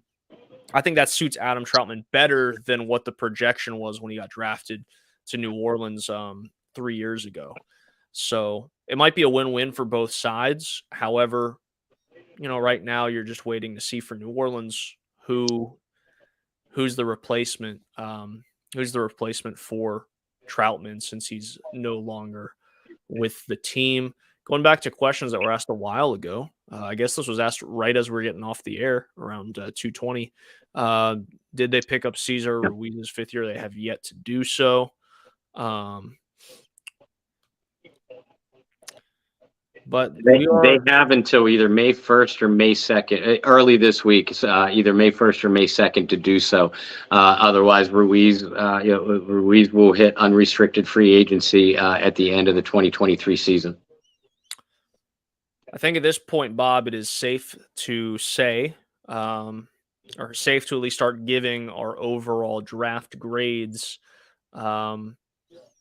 I'd find it unlikely for the Saints to trade back into whether it's the 6th or the 7th round, because they'd have to be using ammunition from next season, and they've already used some ammunition from next season to go up and get back into the 4th. So you can never put anything past Mickey Loomis, though. Mm-hmm. With that said, Bob, let's take about 10 minutes here to talk about the draft as a whole, looking at the timer, given we were off the air for a few hours, maybe hour, 45 minutes or so. We've had people hanging out with us for now, quick math, 12, almost 13 hours if they've been on the stream the whole time. So let's not hold up their weekend any longer than we already have. Let's give them a quick 10-minute recap of the New Orleans Saints drafts, give some grades. Let's talk about upsides, downsides of every pick. I think overall, at least for me, I'm pretty satisfied with the Saints have done.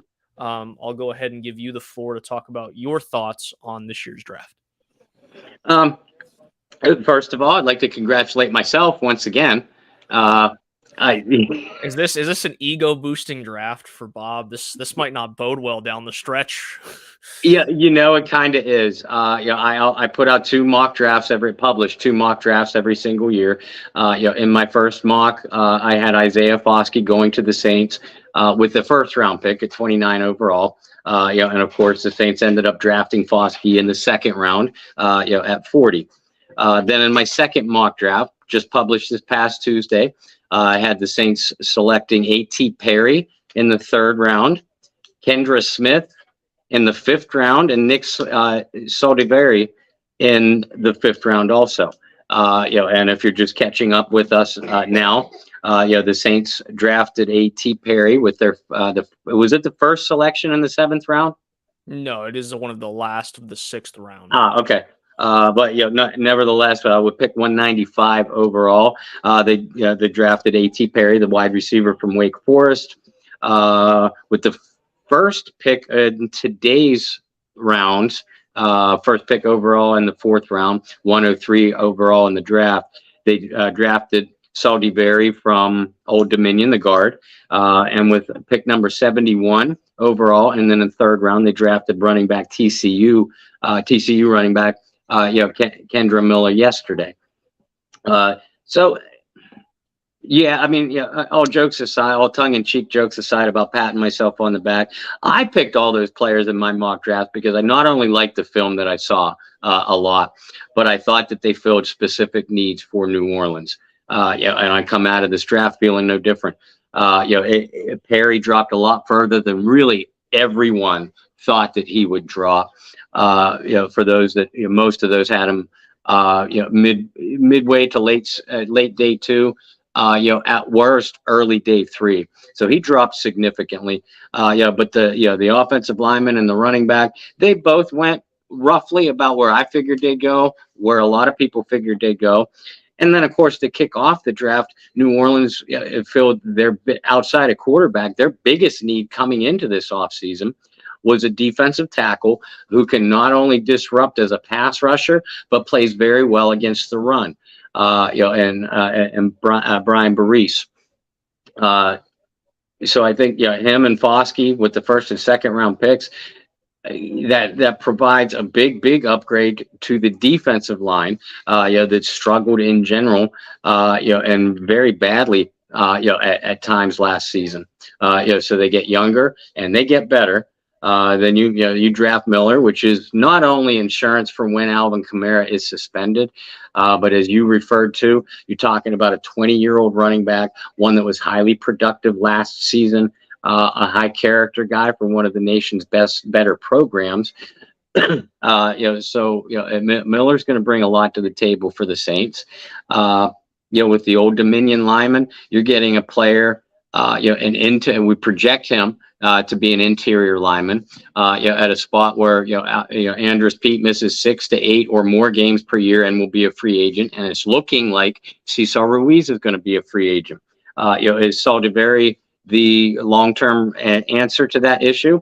Quite possibly. Obviously, the Saints thought highly enough to trade 2 draft picks to move up into the 4th round to get him. We talked about the quarterback that they traded up for in the traded back into the 4th round to get Jake Haener from Fresno State. Fits what not Mickey Loomis, fits what Pete Carmichael likes his quarterbacks to do. Underrated athlete, but enough mobility to escape pressure, extremely accurate passer, terrific at reading defenses, and just doesn't let the pressure, the physical pressure from defenses get to him. Then Jordan Howden. We talked about, you and I have talked about most of last season how disappointed we were in the safety play of the safety position. Veterans Marcus May, Tyrann Mathieu were brought back, but you still have to have questions going into this season. They let PJ Williams go in free agency. They brought in Jonathan Abram, a limited in the box safety. They brought in Lonnie Johnson, a limited coverage safety. Well, and Jordan Howden, their 5th round pick at 146 overall, you're getting, at least on paper, a guy in college that did both of those things, played in the box and was able to cover with good range and good awareness on that back end. And I'm not going to talk too much more about A.T. Perry because I've raved about him for two and a half days now. But you're getting a big receiver, good athleticism, can play the slot or outside. With Michael Thomas missing 40 of the last 50 games, maybe AT is able to step up. I'm not going to call him the next Marcus Colston just because Marcus was drafted in the 7th round himself. But maybe A.T. Perry or a combination of Perry and Brian Edwards, can be a complement, a physical complement to what Michael Thomas brings to the offense, freeing up Chris Olave and Rashid Shaheed to make plays downfield a little bit more. So, all in all, we both loved how the draft board has come to the Saints, but they showed a lot of aggression in day 3, making 3 different trades to go get specific players. If you're Mickey Loomis, Dennis Allen, Jeff Ireland, you have to be patting yourselves on the back right now because this draft board play out exactly how you wanted. You filled needs, and you got some great value in day 3. Since 2007, the Saints have traded up 24 different times, have never traded back. They were aggressive again today on day 3. Look, when it came to the first pick of the draft, it's the only place I can really pat myself on the back, so I'm going to do it. I think a lot of us had Baris right there, though. It made a lot of sense. It was a logical choice, but the Saints are known to shock people. They didn't shock us this year. They went with the very logical choice. I gave that an A grade right out the jump, right? Then they go and in the 2nd round, they grab Isaiah Foskey, who has a lot of the same measurables. RAS score very similar to Marcus Davenport. Before you guys all cringe, this is a guy that is going to have time to develop before being expected to be a full-time starter, right? He's going to be a rotational piece for this team, and I think that's really important to remember as well. But I think that gets a positive grade from me as well. I think I gave it a B+ the other day, type of grade. And then you go to round 3 and Kendre Miller. Yeah. I think the first thing that the president of the Eno Benjamin fan club thought was like, oh, this isn't good for Eno. But it is a very good compliment amongst the 3 guys. I've said it multiple times today, right? Bob, is between Williams and Miller and Kamara. They all give you something a little different. They all have some similar strengths. They're not cloning each other. So it's going to be a nice mix. You're going to be able to get creative, and then you throw Taysom Hill into that pot. And, man, you can do a lot of different things with that bowl of gumbo if you want to make that comparison, right? You have different spices you can throw into that thing all day long. So that's going to be really interesting. I liked that pick. I don't know if I would have liked to see another position drafted, but I'm giving that one a B. I think for the value, it's an A. I think for the fact that I didn't see running back as the biggest need for the Saints, I'll give it a B. That's me just being picky and critical. You can't give every pick like an outstanding grade, right? Then you go to round 4 and they trade up and they trade up to the first pick of the 4th round, which a lot of us didn't see coming. I mean, Bob texted me like 10 minutes before we get on the air, like, hey, by the way, if you haven't seen it yet, oh, okay. And then they take Nick Saldiveri out of Old Dominion, like Bob mentioned, we're projecting is going to bump inside to guard. And that's another one where not going to be expected to be a day 1 starter, can definitely develop. I like that pick. I'll give that one a B. Then they go get a quarterback, which I think surprised some people. Ironically, we were talking about it right as they traded back to make the pick and go get Haener out of Fresno State. I think the cool thing with that is he's watched film with Drew Brees before. He models his game after Drew Brees. He wears number 9. There's a lot of good storylines there. Obviously, the Saints see something in him. And then you have the Fresno State connections. But again, in terms of getting a need and trading back up into the 4th, I didn't see it as a huge need. That might be the only C of the draft for me. I don't hate the pick, but it's not one that's got me super excited either, right? And then they go get the safety, and he played a lot of nickel. Going back and looking at snap counts, he played a lot of nickel. And you and I had asked you the question after the pick happened. Hey, where do you project him playing? Do you think he's going to be a guy that plays like a traditional safety role? Is he going to be in that little hybrid role that the Saints have kind of created? And you said Howden is going to be the latter of that, right? He's going to play some of that PJ Williams type role. He can be a nickel guy, can be a safety. And because, Bradley Roby's in New Orleans, I don't know if there's a lot of pressure on him to have to step up and be the number 1 nickel guy either. If more than anything, it's depth and try to play him around in different places and see where he may be the most comfortable. But that's addressing a need because PJ Williams, like it or not, had been an important piece of this defense over the years. And his versatility became a vital piece. When they finally figured out he wasn't an outside corner and they kind of created a spot for him, that's when you started seeing really productive play out of PJ. So I'll give that pick a B. And then to trade Troutman, I think that trade, because we don't know what's going on with backup tight end, I'm not going to let that influence the grade of the pick, but that's confusing. It just is. So you're not mad that they traded your guy for my guy?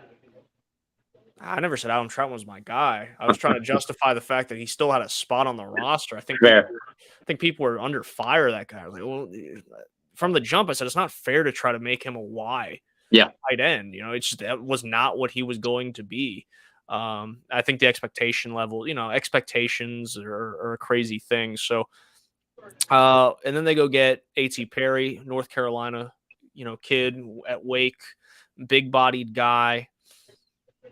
You know what he reminds me of? He's a little shorter. His hands are a little bit more sure, but in terms of size and speed down the field, Brandon Coleman.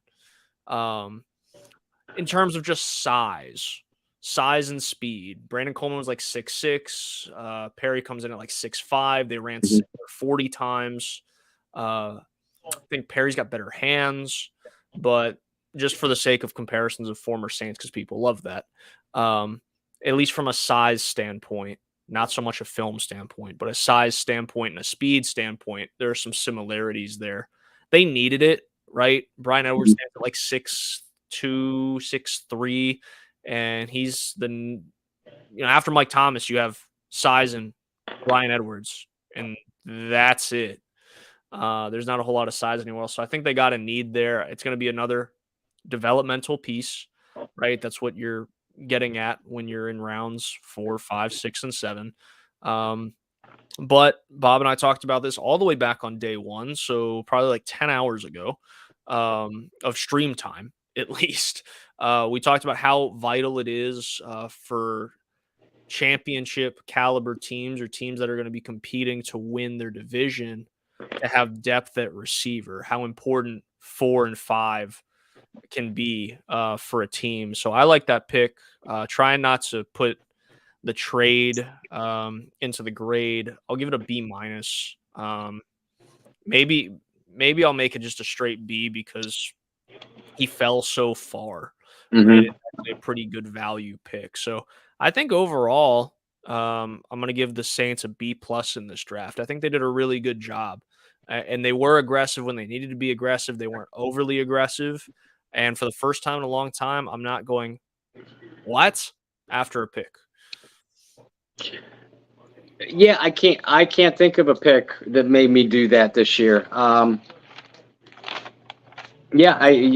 can't think of one at all. I'm still scratching my head as to why A.T. Perry fell like he did.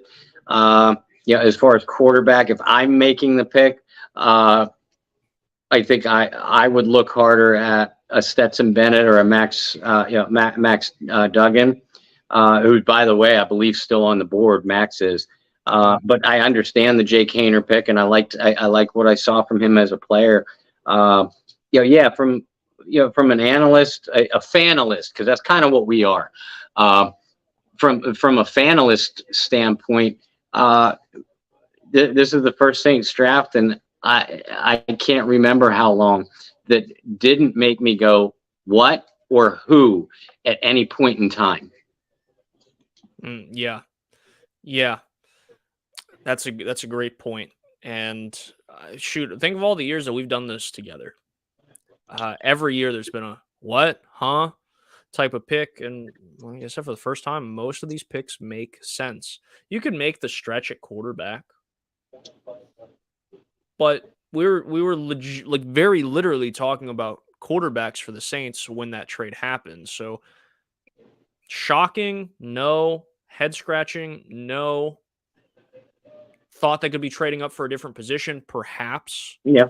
But we were quite literally talking about where could the Saints take a quarterback at the time that it happened. So and ironically, when they made the trade up for Jake at 127, we were talking about, hey, we think they might be making this trade up to target a wide receiver or a safety. Two positions that they got immediately afterward in the subsequent rounds anyway. So again, boxes checked off.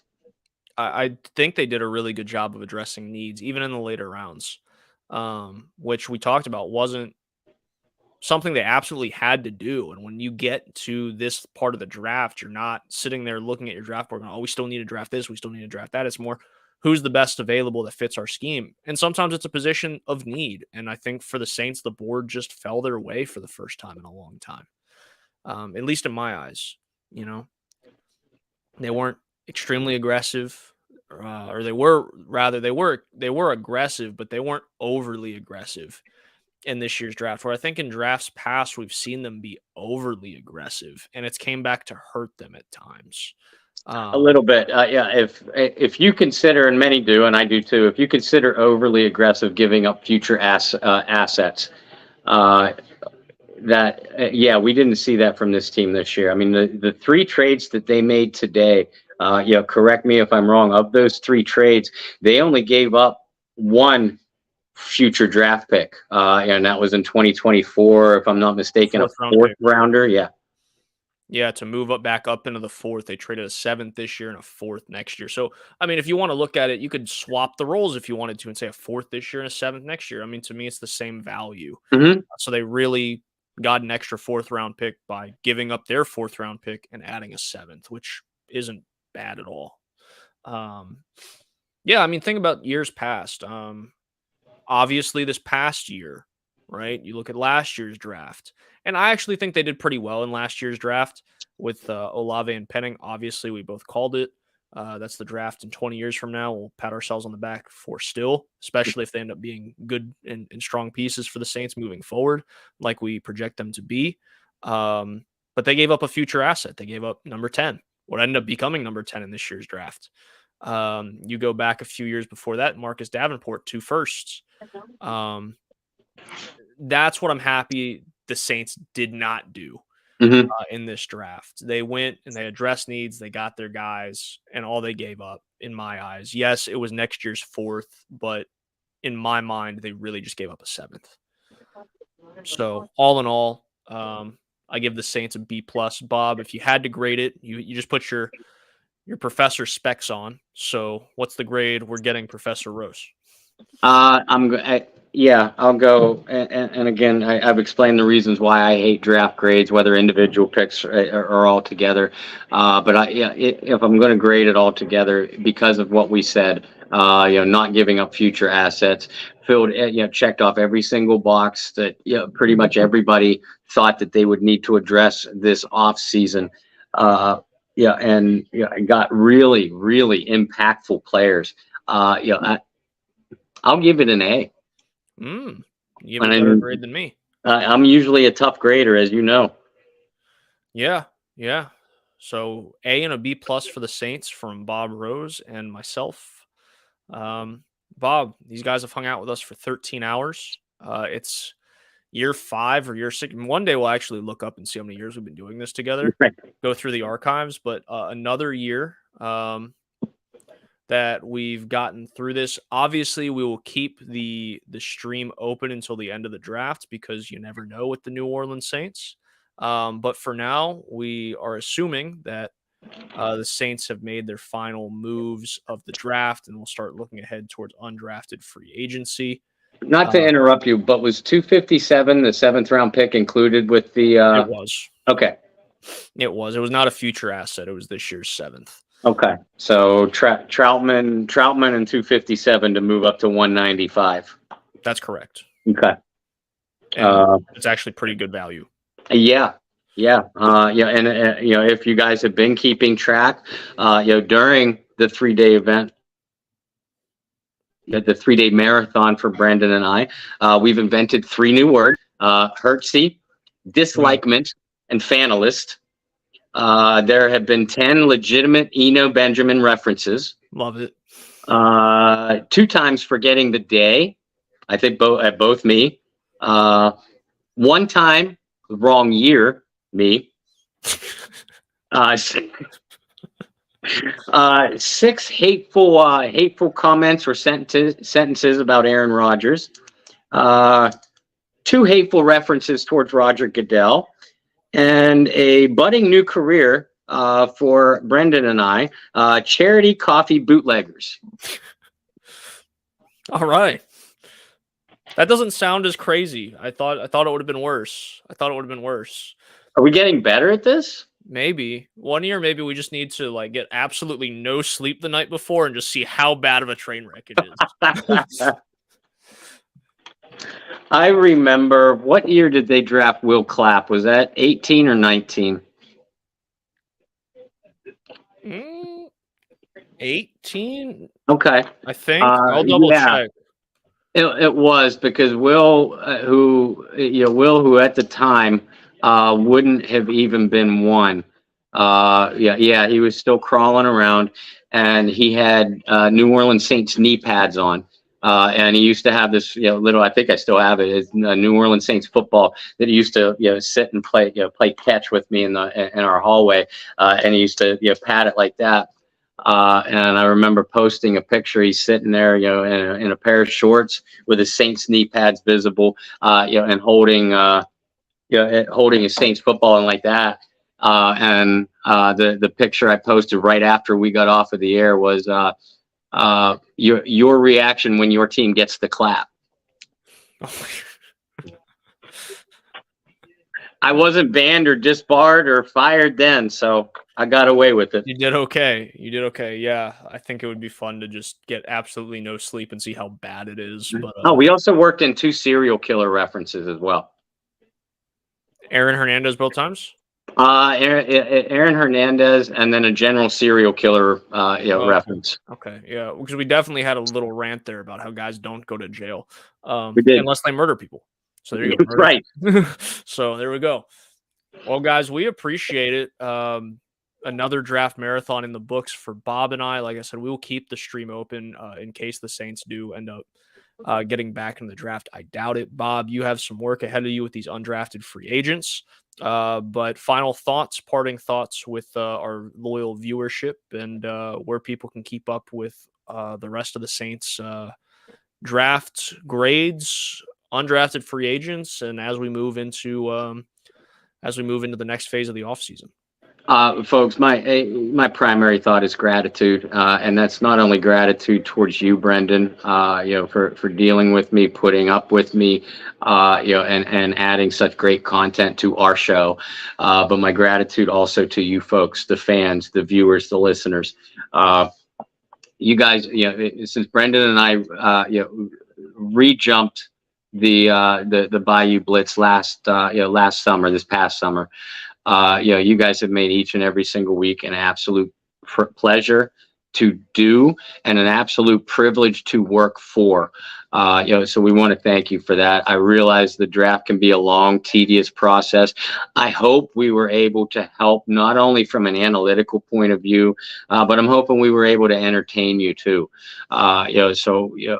We are both eternally grateful for everything that you do for our show and making it your show on a weekly basis, and especially this year's draft coverage. To continue to follow all of our work. And we do, I've already republished a couple of the pieces, that I covered a few of the Saints picks in my pre-draft analysis. So you can check those out on my profile. You can check out our undrafted profiles to come, through the Saints News Network, at Saints News on Twitter, SI.com, where we, through Fan Nation, do all the coverage for the New Orleans Saints. And I also post everything on my own personal page, Bob Rose on Facebook, at Bobby R 2613 on Twitter, and of course, your page, the Bayou Blitz on Facebook, and at Bayou Blitz Pod over on Twitter.